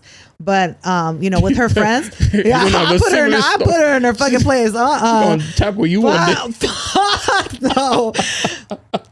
Fuck no. Yo, I be in jail like this. When I was getting ready to leave for work, my girl was listening. She works from home. Yeah. She opened the door. She's like, "Oh fuck no!" Man. She went on for like 10 minutes. Yeah, she's and like, I was just like, "You've never ever reacted like this to anything that's been said." She was like, "Fuck that shit, man." She was going on. She's like, wild. I wish you would. Wild. Like, well, first of all, I wouldn't even take you on that fucking trip. First of all, but I'm like, yeah, like my kid already knows too. I'm like, act up. Do it and watch. Like find out. Fuck around and find out for real. And she was like, all right, no. Yeah, when she started telling me, I was like, oh, you're not Mexican. Yeah, I heard that. I was like, my mom would never. Backhand. Yeah. My mom's all of like 5'1". And to this day, I'm like, oh, she might hit me. You know, like she instilled that fear in me and my sister. Yeah, as we should. And then the chancla. Yeah. She hit you with the chancla? No, she used to hit us with the... He's like, worse. With a hanger. Oh, fuck! Not the hanger. Damn. She wasn't a chancla mom. She was more of a hanger mom. Yeah. Yeah. My mom didn't hit me. One time she did. I was like in first grade or kindergarten. I was a little bitch. All traumatized. Huh? Yeah, I was a little bitch. I was like, I think I didn't want to take a shower. And she was like, get your ass in the shower. Yeah. So she like, I was running away and I think she grabbed me and she scratched me. Oh. And then I was like, I went to school and I said, my mom hit me. And so they called CPS on her and everything. Damn. Yeah. After that, she never hit me again. And then I think like after that, she did put a bar of soap in my mouth because I said a bad word, but that was as far as my mom would do. But my dad was the discipliner, but he would tell me, he's like, back in Puerto Rico, he goes, your grandparents, he goes, your grandma, it didn't matter anything, whatever was near her, that's what she, it was a hanger, electrical wire, la cuchara de la cocina, anything. Yeah. And he's like, one time she made us like, I guess she got like broken glass, or they broke a window or something, and she scraped up the glass and she put it there and made them kneel on it. She's like, fucking kneel on it. Yeah, he's like, so you got it easy. And I'm like, I used to watch abuse. When I was a kid, I used to watch kids get hit at the store. Yeah, and like everybody would just like, that's right, hit him. Yeah, hit him or I will. Yeah, I'm next. And like, Jesus Christ. Yeah, and now you dare even hit, like they're gonna be like, you shouldn't do that, or talk to them crazy either. Like if you yell at them, don't yell at your kids. And it's I hate that shit. Like, mind your fucking business. Now I get that's why they act like this now. That's why I had so many like messages about like that specific situation in the episode, and I was like, I can't repost these, bro. Y'all shitting on her, y'all killing her in these comments. Yeah, I'm like, and I get it. Like, I know she mentioned that her mom was like toxic, so like, who knows? She might have been abused, and that's probably why she doesn't want to hit her kids.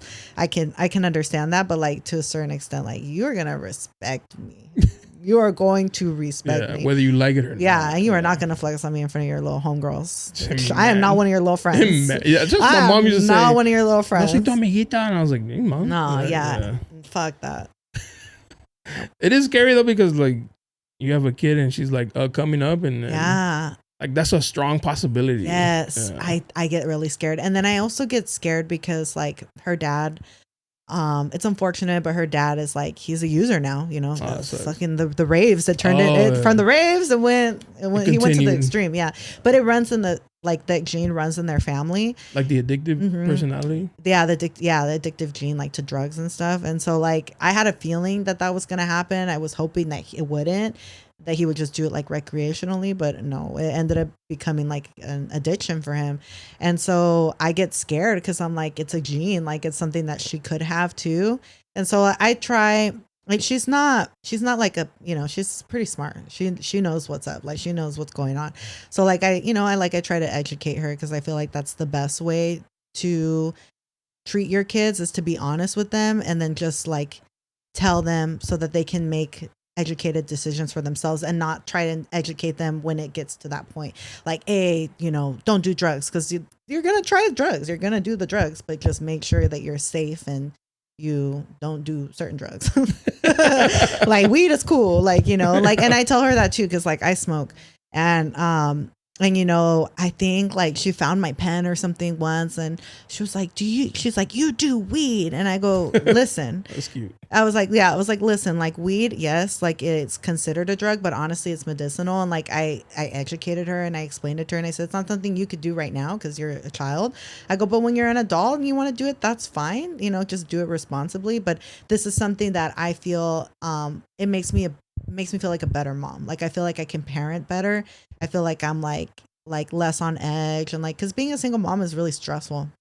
It's really hard. Like you got both kids, and then they both come from different dads. So like my eldest is like, you love her more and you have a better bond with her, and then the baby, like, I don't think she gets jealous yet, but like she doesn't understand. And so she also wants my attention. So it's like really difficult to try and like maneuver that. But like when I smoke, I feel like I'm like at ease, and I can like be calm with both of them. And so like I explained those things to her, like just to like have her understand now. So when she is of that age and her little homegirls are like, try some coke, and she's like, nah, I'm good. Mom said weed was cool. Yeah, mom said weed was cool, but like, nah, the coke. Come on. Yeah, and then with the fentanyl, like the crisis of it's wild out here. I think it's crazy how like coke is so normal now. Yeah. Like it's almost like we go to the club and it's like they don't even bother going to the bathroom. Yeah, they're like at the table and yeah. shit. And I was like, bro, there's security. He's like, yeah, give it to me. yeah. I gave him a bump. He's fine. Yeah, but no. Like, God damn, why is it such a normal joke? And yeah, it's scary because people die. Yeah, you like, don't and know then what instantly, it's fuck. Yeah, you don't know what it's like. So it was crazy because when I had my baby, I was in the hospital and I tried to do it naturally. That didn't work. But was it hurt, painful? Like, yeah, but I like went in there and I was like, I thought I was like ready to pop her out already. It was like so painful. And they're like, you're only 6 centimeters. And I was like, what? I'm not ready yet. They're like, no. But so her head's not. Yeah, I was like, so I can't push yet. And then they were like, well, we can give you, because they're like, do you want an epidural? And I'm like, no, I want to try natural. And they're like, well, we can give you some like fentanyl to take off the edge. And I'm like, you're trying to kill me? I was like, what the fuck? And they're like, no. It's just administered. It's very little amount. And so I was like, you know what? At that point, I was like, fine, just give me a little bit. And then it made me feel. Did you roll up $1? You're like, oh, yeah, not like that. Yeah, I was like, what? And it was so weird. It was the weirdest feeling. I don't get how people like it. Was it like you just didn't feel pain or? I still felt pain, but it was kind of like you're like out of it. Like you're like, you know, like you feel it, but it's out of body. Like you feel like you're out of your own body. Weird. That sounds weird. Yeah, I don't know if that's a good I was thing. like, I don't like this. Yeah, I had a knee injury and my mom, I didn't want to take pills. I was like, I don't even like taking aspirin or Advil or anything. Yeah. And she's like, here, just take this. And it's like a pill from Mexico. Yeah. Because I was in pain and I took it and I just remember like feeling warm and I was like, yes. I was like, I can see why people get I get addicted to these. Yeah, and those pills from Mexico, I'm like, my mom too, she'll bring our whole medicine cabinet is full of things from Farmacia. Yeah, whole farmacia. And I'm like, what's this? And she's like, oh, I think it's for headaches. Just take it. Or like, I think it's just take it. Just take it. We'll see what happens. Yeah. But no, like when we last year, oh my God, I got COVID like 3-4 times. God damn. Yeah, it was wild. Non-existent immune system, huh? For real. This year, do you have any wood here? Right. I'm like, I haven't gotten it yet. But I was like super sick all last year. Like it was like 1 month I'd be sick and then I'd get sick the other month and it was crazy. And so she went to TJ and she got like this concoction. It was like these pills and then like a spray and then like this other pill. And I was like, I couldn't even read what it said. Like, you know, they have weird names and she's like, just try it. Just try one and then try the spray and then try this. And then like, you know, 8 hours later, try the other one and it worked. Damn. Yeah. Yeah. Oh. Mexico drugs I'm surprised COVID hit them that hard. Yeah. Like I thought they would have had like some type of pills like here. Yeah. Like this wipes it out and shit. I think lack of like medical care too. Yeah. You know, like for my cousin worked at a hospital and he would send me like during like the prime of it, he was sending me videos of like I was like, ugh. Damn. That sounds horrible. Yeah, it's really sad. Yeah. It's really sad. I mean, I'm very fortunate that I didn't get it that bad and that nobody in my family got it that bad, but I have a homegirl that was like I almost died from it. And I was like, whoa. Damn, yeah. I know some girl, I don't know her. Some girl I know, her client died. Damn. And then her dad died. Oh yeah, you talked about it. Like, and then the husband and then the dad, right? And like then they left kids. Back. That's so sad. That's terrifying. That's really sad. And that's what it felt like in the beginning. You're like, dude, people are just dropping like flies and shit. Yeah. And it's crazy because like right before the shutdown happened, and I think like right when it happened, I was skeptical. I was like, this is the government's trying to like control us. That conspiracy thing? Yeah. I was like, this is just weird because remember those videos that came out from like China and I was like, why are these people dropping like flies? Like literally they just like fall on the floor and die. But that wasn't like happening. Fake and shit. Yeah. But it wasn't happening here. So I'm like, oh. Is it real? And then, you know, they were like, wear a mask. We're going to shut everything down. And I was like, no, not these kids. Leave them in school, please. I cannot leave her in school. Please don't do this. And then she volunteers. Yeah. And then when like the shutdown actually happened, well, everybody started wearing masks. I was like, don't do that. Like you need to breathe. And then, did you have anybody like give you pushback? Like, I feel like maybe Sylvia. Nah, you're not a doctor. I think people are afraid to tell me things on my Instagram. Really? On my personal, at least. Oh, okay. Yeah, like are you like a bully or something? No, I don't think so. I don't think so. I think like I just shut it down. You or be like putting out subliminals and shit. Yeah, or like if they don't agree with me, I'm like, fuck you, block.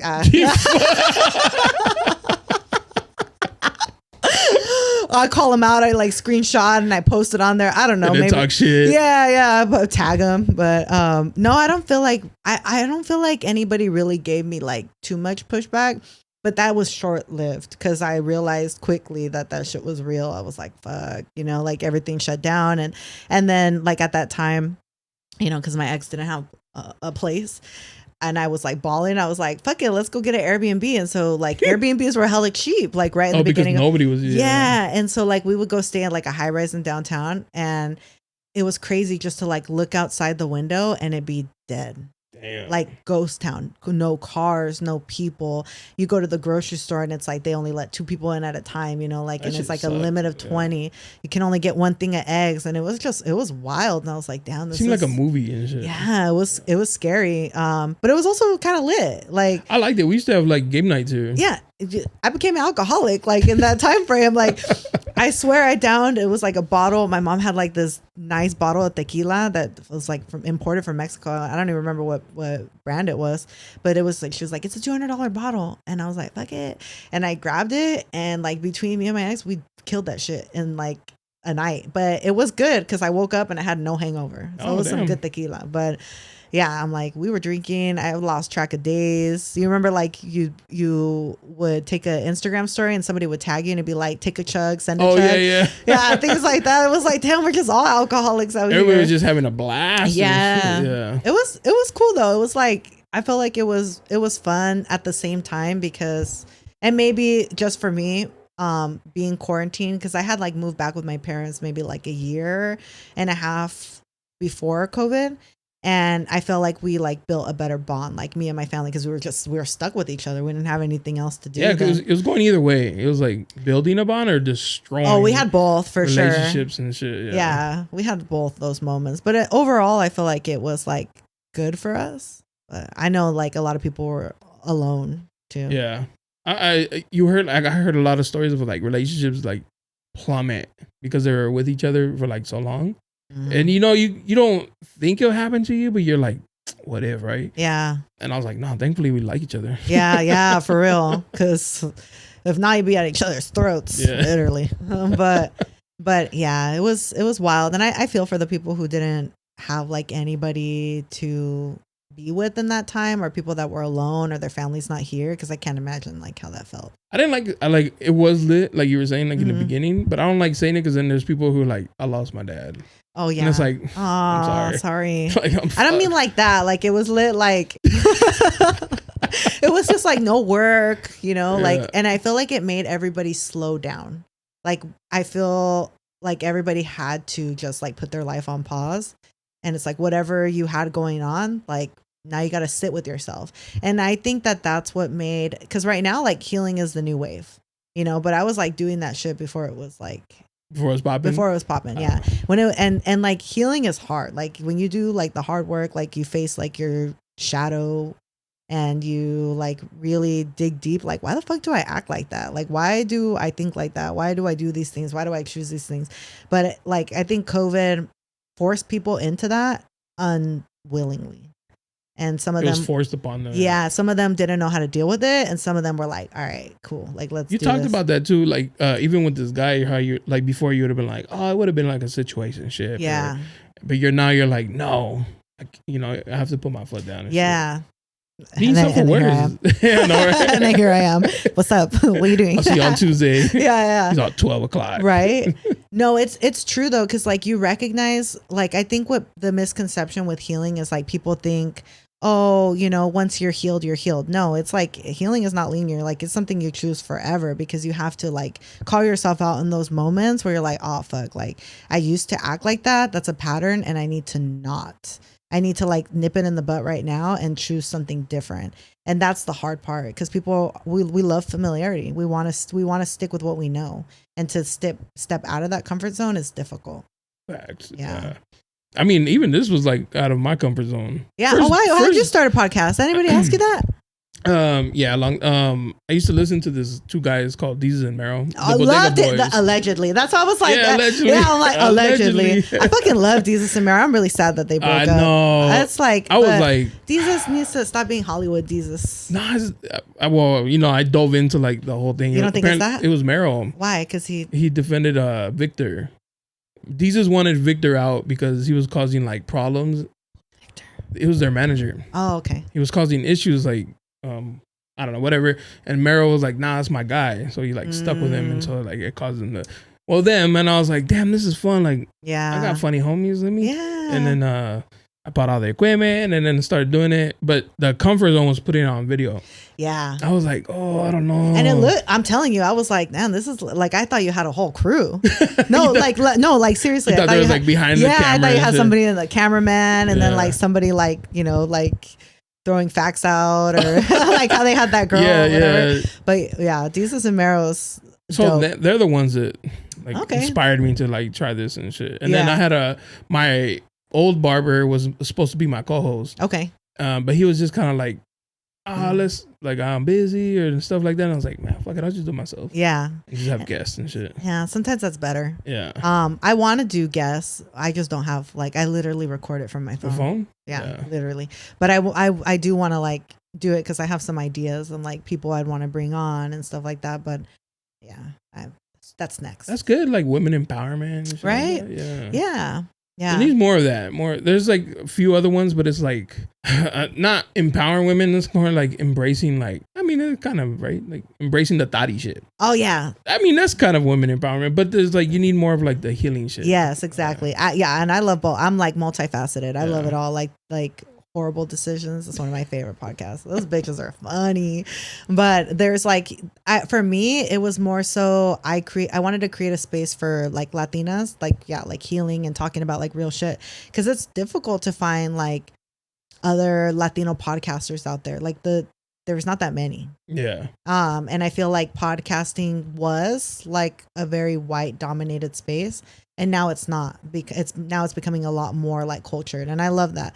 But I was like, it was hard for me to find like a podcast made by a Latina that was like on serious shit. Yeah, like, or like even like it could be funny, but like just about like something that I felt good after listening to it, and I felt like it was relatable. I'm like, so that's kind of why I did that. That's what I'm big on. Like, I want to have people who are just normal, like everyday folk. Mm-hmm. There's other podcasters, and like more power to them, who want to get like musicians and like, people who are doing like things that need the spotlight. Yeah. And I was like, nah, man, I just want to have regular conversations with like regular people. Like, and I always get like, yo, your podcast is relatable. Like, it's funny. And so I'm like, I like that better than like having an artist that like somebody who's not an artist is like cool, but like I can't relate to like traveling on being on the road. Yeah, you're shows. Like, okay. Like good for you, but like that's it's not I don't know nothing about that shit. Or like your audience too. Yeah. And but that's something too, like when I listened, I was like, okay, because I saw you had a mix of like different guests, like you had women and you had men, and I was like,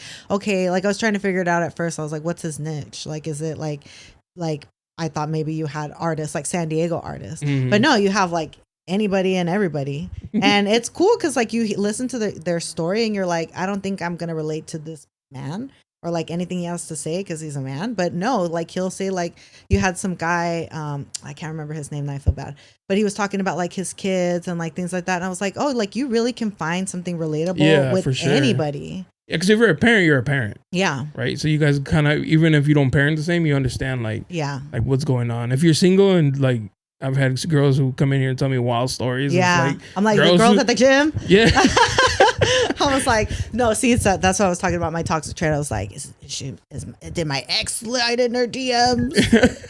He probably told her he was Puerto Rican. Yeah, he's lying to you, girl. Let me tell you now. Yeah, so it's like just regular people. I think regular people just have better stories. Yeah. Oh yeah, yeah. Never judge a book like by you, its like cover. you know what I mean, like. I just think that's interesting. And so like I feel like, oh, I wanna, like the last girl, she's the one hit me up, she's like, I have an interesting life. I was like, okay, come on down. Yeah, I was like, how did you, I think somebody else asked you too, like, how did you find her? Yeah. She's like, she found me.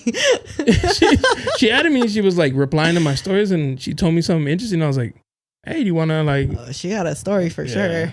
For sure. Oof. I feel bad for it. I do too. Because he's like, you're getting played, girl. Yeah. Like, he's a barber. And I was like, I thought she left stepdad. Right? And I was like, you're low key like admitting to like an affair. Yeah.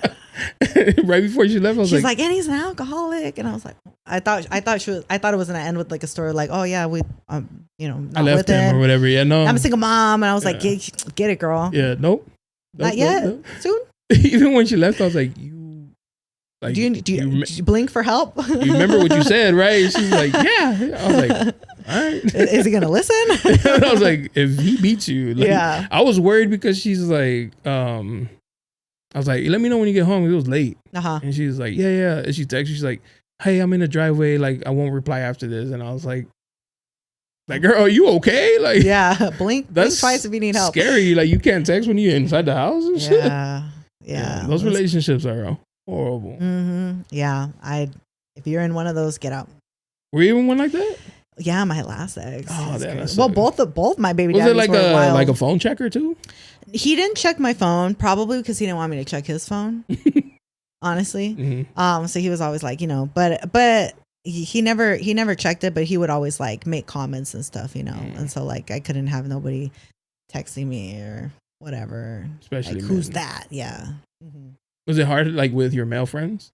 I didn't even have no male friends after that. Okay. Yeah. So my friend I was talking about earlier, the one that I was like, we tried dating way back when, but we're really good homies, and like I'm super spontaneous and he's also super spontaneous. So like he'd hit me up and he'd be like, hey, you want to go to Mexico like this weekend? I'm like, fuck it, let's go, And he had hit me up. It was like a time when me and my ex weren't talking and we weren't even like a thing then, but he was like, do you want to go to Mexico for Halloween? I was like, fuck it, let's go. He's like, tickets are cheap, like at the Airbnb, like I already booked it. And I was like, let's do Mexico. Yeah, Guadalajara. Oh, nice. Yeah. So I was like, fuck it, let's go. And then we go, and when I get back, me and my ex ended up talking again. He's like, oh, so what'd you do? And I was like, oh, he's like, what'd you do while we weren't talking? And I was like, well, I went to Mexico. And he's like, with who? But he already knew who that guy was, and he like any male friend I had was like, oh, he wants to fuck you. And that's I was the like, ops. well, yeah. Okay. And so he's well, yeah, that already happened, but but he's like, nah, like that can't be your friend anymore. So I was like, I'm not gonna tell him that I went with him, but I went to Mexico. I was scared. I was like, yeah, I went. He's like, who'd you go with? I was like, my mom. So I did lie to him, But then later on, like when we were all in love, like right before the pandemic hit, and like I was like showing him pictures, and I'm like scrolling, and he's like, wait, who's that? And I was like, oh fuck. He's like, isn't that from your Mexico trip? And I was like, and he's like, I thought you went with your mom. And I was like, she was there in spirit. Yeah, and he's like, you fucking lied. And so so like I couldn't even have male friends anymore. Oh, yeah. Toxic. Yeah. I mean, I don't know. Like it just depends on the person, I think. Yeah. And like I know what intentions are too. Like I know if like a guy is like actually a friend or if he's like just trying exactly. Yeah. Trying to be the friend to like hey, hit me up when your man gives you problems. But like, like I didn't really have friends like that because like I would set, my boundaries and like sure I had like friends I had guy friends that would feed me nice comments and it would be like nice, feed my ego, but it was like never anything past that. But yeah, like all that shit had to like damn, I call my friends big heads and shit. Like hey, big head. Shout out to my friend Charlene. I was texting her because I put in my thing, ladies, time for a fresh set. And she's all, fellas, time to sponsor a fresh set. For real though. And I was like, no, you deserve less. Yeah. And she's like, me? I was like, well, women, but you're a hybrid. Yeah. She's like, what's a hybrid? I was like, you're half a guy, bro. And she's like, I hate you. See, and that type of friendship is what I have with my friend. He went to Chula, but I think he's a little younger than you. Oh, yeah, probably. A little bit. But yeah, he's a fucking clown. I love him. But he, yeah. Like I was like, as soon as like I got out of that relationship, I was like, it's me.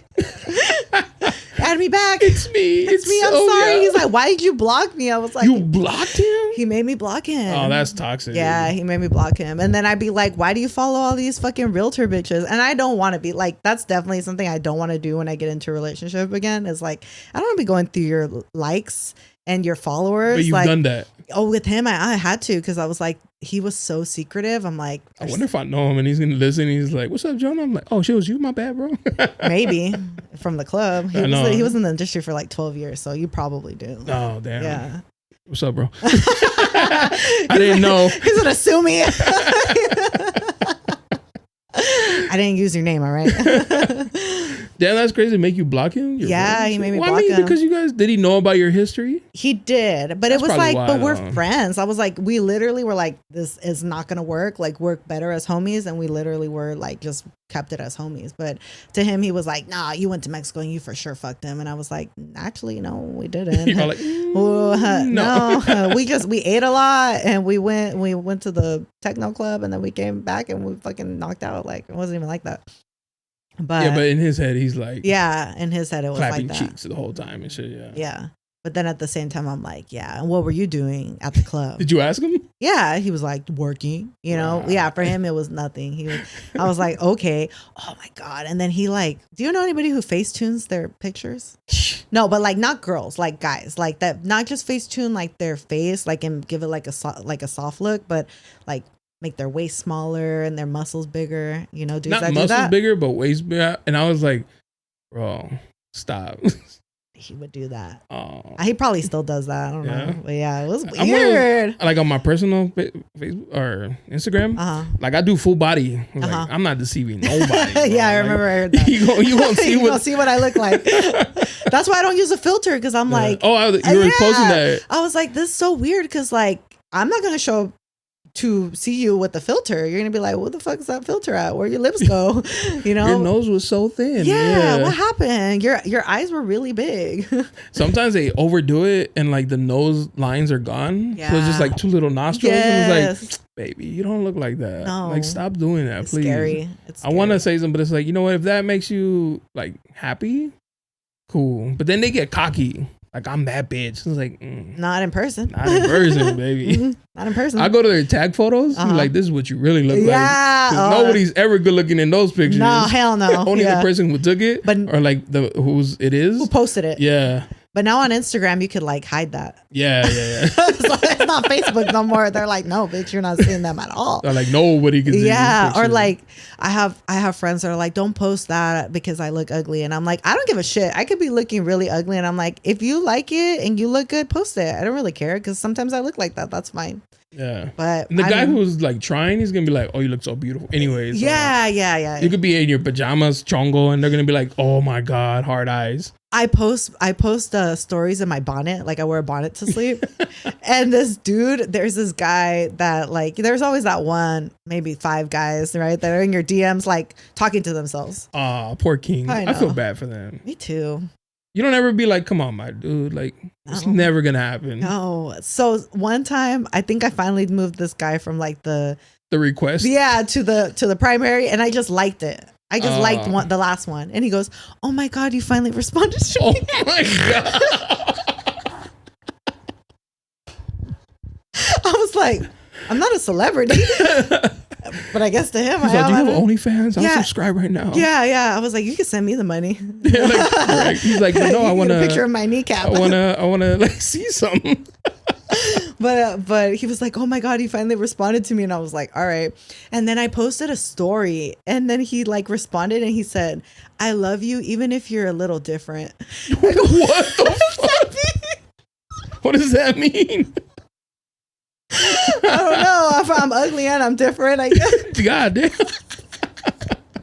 I was like, what? What is it? Okay. That's a good one, because you might have been like, what do you mean? And then the conversation starts. Yeah. I was like, I think I laughed at it. I was like, what? I don't even think I responded. I opened it and I took a screenshot, and I was crying, because I was like, this guy's been in my DMs like religiously, like talking to himself. Yeah. So I'm in love with you. I love you. I love you. That I'm in shit's love creepy with you. though. Yeah, it is weird. Yeah. It could turn into like stalkers and shit. Yeah. I always get worried about that. So like, I used to want a stalker, not no more. Yeah, no. Yeah, I hear stalker stories, and I'm like, maybe not. Stalker that leaves food there, but yo, please, that'd be fire.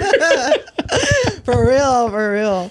I'm like this guy I met out in Scottsdale. I was like, he's like, oh, did you eat today? And I was like, nah. He's like, you want a salad?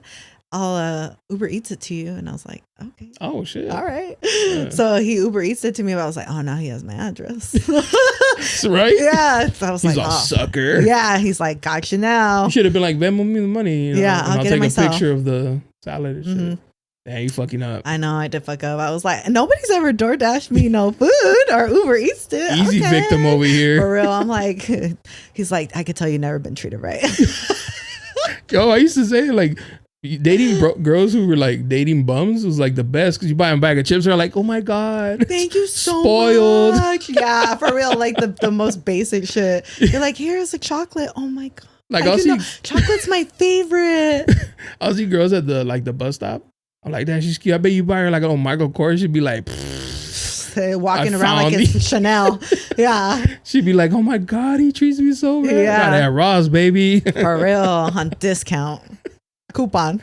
Yeah, I got it at America. Yeah. You know? Yeah. 70% off. Yeah. But then you date girls like, I feel like most girls these days want like the fancy shit. I can't relate. And I get it.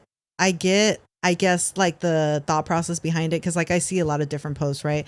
Where it's like, you know, we don't want to say, oh, I don't ask for too much because then these guys are like, oh, well, I ain't going to give you too much. But then I don't know. I feel like it's all very toxic. Like, I feel like, why do I have to act like that to get a high quality man? Like, I think you should just be you. If you really don't like all that materialistic shit, then why do you have to fake it to get a man that you feel is high value? You know, I don't know. That's weird. Yeah, you're right. Yeah. I'm like, yeah, because they're like, don't act like there's like a lot of like videos that'll pop up on Instagram, like reels and stuff. And I'm like, why is this being suggested to me? And it's like, oh, you know, what things not to do, you know, like how to. Your Instagram's like, girl, I'll help you out. Yeah, let me help you out a little bit. Yeah, it's like, don't do this, don't do that, you know, like things to do after the first date or like things to do like with a man, like mind games and shit. And I'm like, why do I want to do that? That's too much work. Like I'm goofy. Like I don't want to be serious. And then, you know,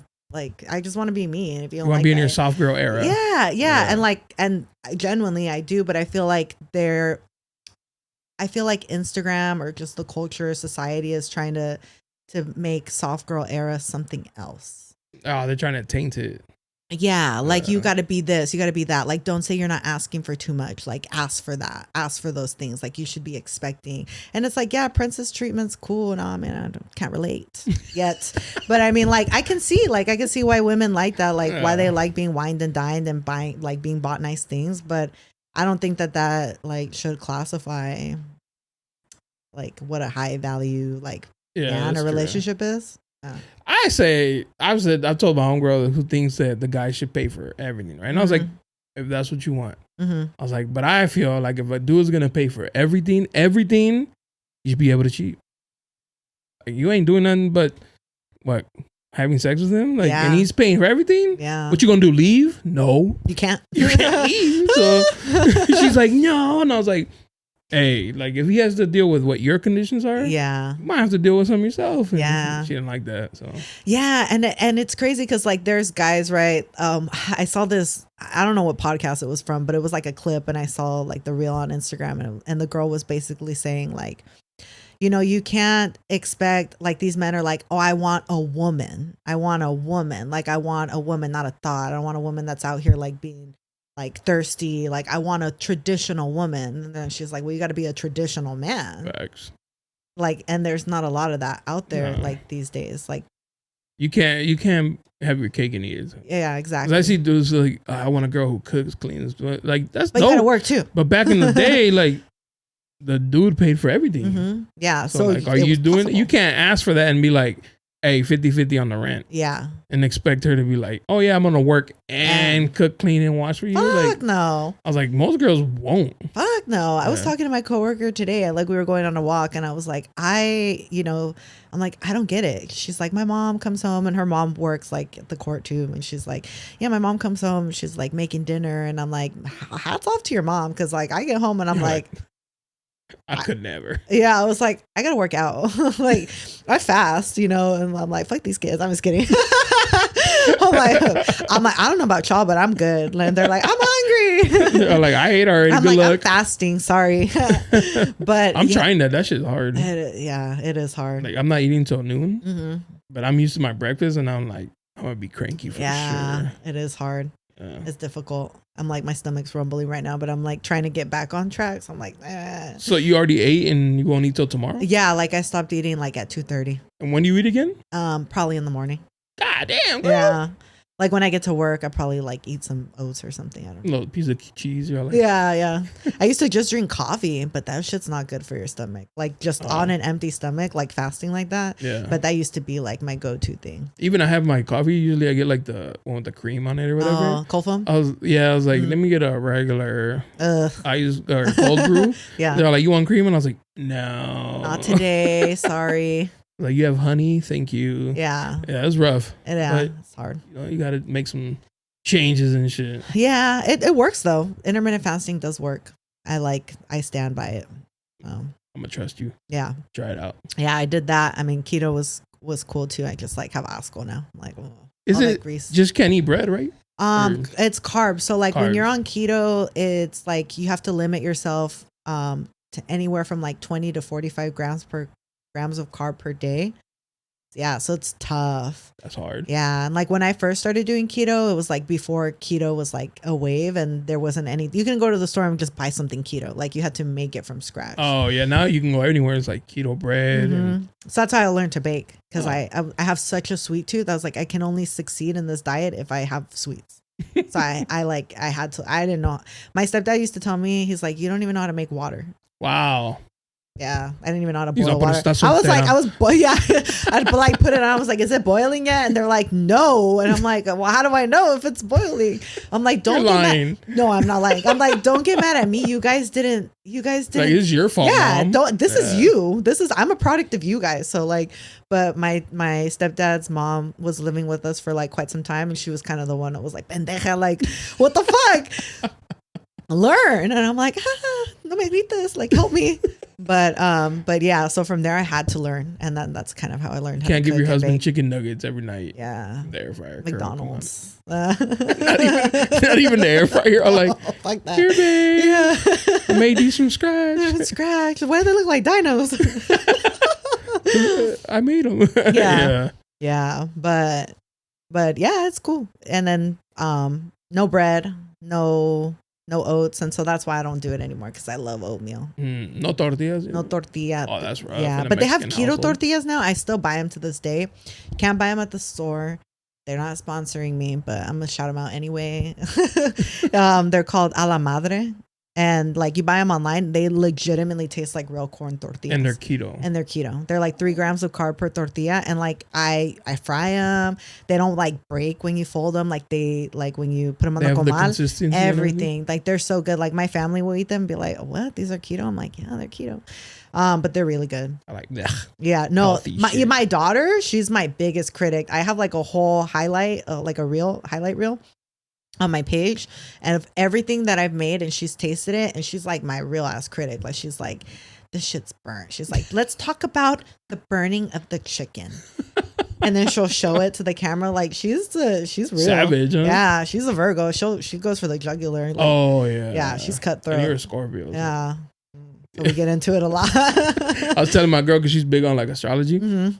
I was like, oh, she's a Scorpio. She's like, you kind of get along with them. Yeah. And I was like, I get along with I'm a Libra. Yeah. I was like, I get along with everybody. I think I had a bad taste in my mouth from Libras, because my first baby daddy was a Libra. He's crazy. Yeah, we ain't shit for sure. Yeah, he's crazy. Yeah. But I don't think I have like any other Libra friends. Oh, for real? Yeah. Yeah. Or like relationship wise, it doesn't work. No, for sure, no. Yeah. But like in friendships, I can't think of anybody that I know that's like a Libra. You got one now. Yeah. My first friend. My first Libra friend. Your baby dad's gonna be like, no. Yeah. Like, I don't know where that fool's at. I hope he's okay. Well, I do appreciate you making some time out of your day. I know you don't really care about your kids like that. But... Nah. Well, the baby's with their dad, and the little ones. She's on summer iPad. break. She got her phone. I just gave her more time on TikTok, so she's good. You can program that? Yeah, I have like a screen timer set to where like shuts her shit off. Everything. Oh, technology. So she can only text like the people that I put in like her. That's T-Mobile. No, it's through the iPhone. Oh, yeah, I used to do it through T-Mobile, but the parental iPhone has control? it. Mm-hmm. Yeah, But that was like a big selling point. Yeah, what was it called? Parental control. There was another one too. Oh, was there? Yeah. Yeah. It was like an app. I used to be like, girl, you can set it up so she can't text nobody but these 3 numbers. Yeah. And parents were like, yeah. Yeah. They were like, yeah, add it on. $15, add it on. Add it. Add it. I was like, already did, baby. It's already in your plan. Just explaining it to you so you see the charge. They're like, I don't even have kids. Trust me, you need it. You need it. Your husband? Yeah. Mm-hmm. Put it on his phone. Did you ever, before we leave, did you ever have any of those customers? I used to love those. Which ones? The ones asking about their like partner and shit. No. This one lady paid me. Really? Yeah, and I was like, this bitch is stupid because the account was under her name. What? She was asking me. She was like, she's like, all, 20. She's like, can you? Now she gave me $100. Fuck, She had a $100. $100 gift card. She's like, can you just give me my call records for this number? I was like, yeah.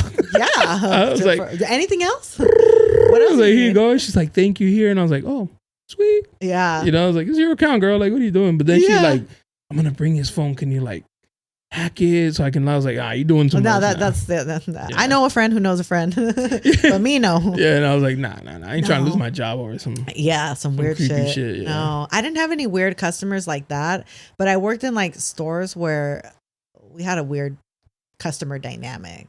Like we had a lot of crackheads. Oh, okay. And homeless, but so we saw like a lot of weird shit like that, but no like weird couples. Oh, bro. I know. Yeah, I don't have any stories. I did have a coworker though. Fucking love him, Brian.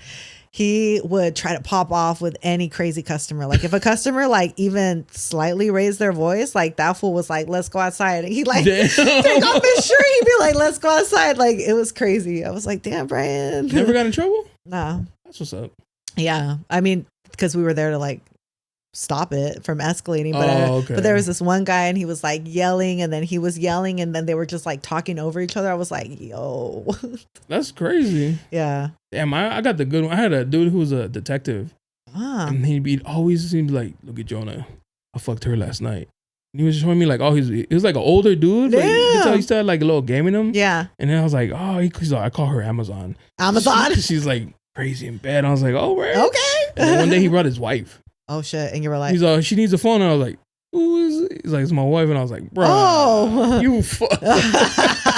You're like, oh. Ended up being one of my friend's aunts. And I was like, oh, now it's even like, now it's awkward, you know? Like, damn, I kind of know your family. Oh my God. Full circle moment. Mm-hmm. San Diego was small. Very. Yeah. Surprised we never met, but you're pretty young. So. Yeah. Yeah. I'm sure we've seen each other at the club. You were probably at the table and I was like, get this thought out of here. Yeah, get this bitch out of here. What's she doing? No, I was never that type of girl. But a bottle rat? No, hell no. I was never a bottle rat. I think that's so unattractive. Very.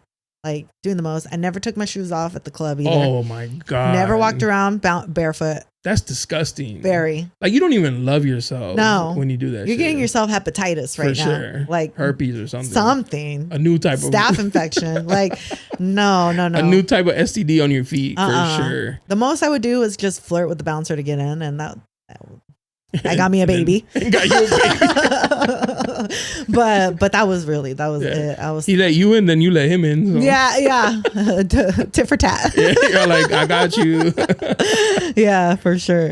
But no, I mean, we get invited to tables. There was one time, I'm like, just short story.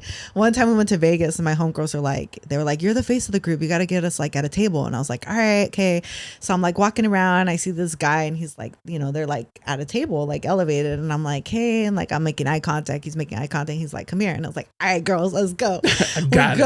We go. And we're like standing. She's like, well, can we like get at the table? Like it's like kind of like a hallway. It was like weird. It was at I think at One Oak. Oh. And I was like, yeah, girl, we're here. No, those guys did not have a table. They were standing in front of a table. And it took us like 45 minutes to realize. You're like, is he gonna offer us a drink? Yeah, I was like, can we sit or what? And he's like, oh no, this ain't our table. And I was like, you know what? Oh my God. I forgot to vacuum my room. I gotta go. So I actually have to go back to San Diego. Sees you across the club. He's like, damn. He's like, damn, yeah. I lost you to the drug dealers. Yeah, for real. If dudes only knew though, it's not that expensive For what? To get bottle service. Really? I mean, it's expensive. Well, when you got like 7 dudes to 1 bottle. Yeah, but I'm saying exactly, it's not that expensive. And then you have your section and shit, you know. Yeah. We don't do that. But, you know, it's really not that. Because you spend like $200-$300, like $200 easy.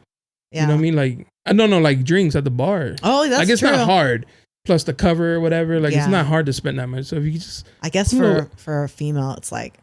Y'all like, you money. pay. Go outside and spend money. You're like, I came home with money. Yeah, what do you mean for real? I'm like, no. Yeah. No, thank you for coming through. No, thank you. I had a lot of fun. It was, me too. Yeah. You're Me good too. peeps. Yes. Do Great it again. combo. Oh, show. Yeah. And then, you know, I hope your podcast blows up. I hope so too. And same to yours. Get a guest, you know, like, you could do like the women thing. Yeah. You know, some hurt girls. Me. Like, I introduced my guest. Sylvia. Sylvia. This is Sylvia. No, thank you for coming through. Thank you. Tell them your IG so they can follow you and listen to you. Yes, my Instagram is Sylvia Speaks the Pod for my podcast. And I have new episodes every Sunday, Apple Podcasts and Spotify. There you go. All right. Thank you. Bye. Yeah. You looking for me, you can find me at the spot. Chopping it up with JONA, we talking about what's hot on the block. Up in Dago, man, we bumping. Keeping it confidential, you know this how we coming, we in front. Looking for that real, better tune in and stick by. Put on for the city every time that I dip by. Getting to that gritty every time that we sit down. Promise you it's real every time that I get round. Come on. Been in the field playing, we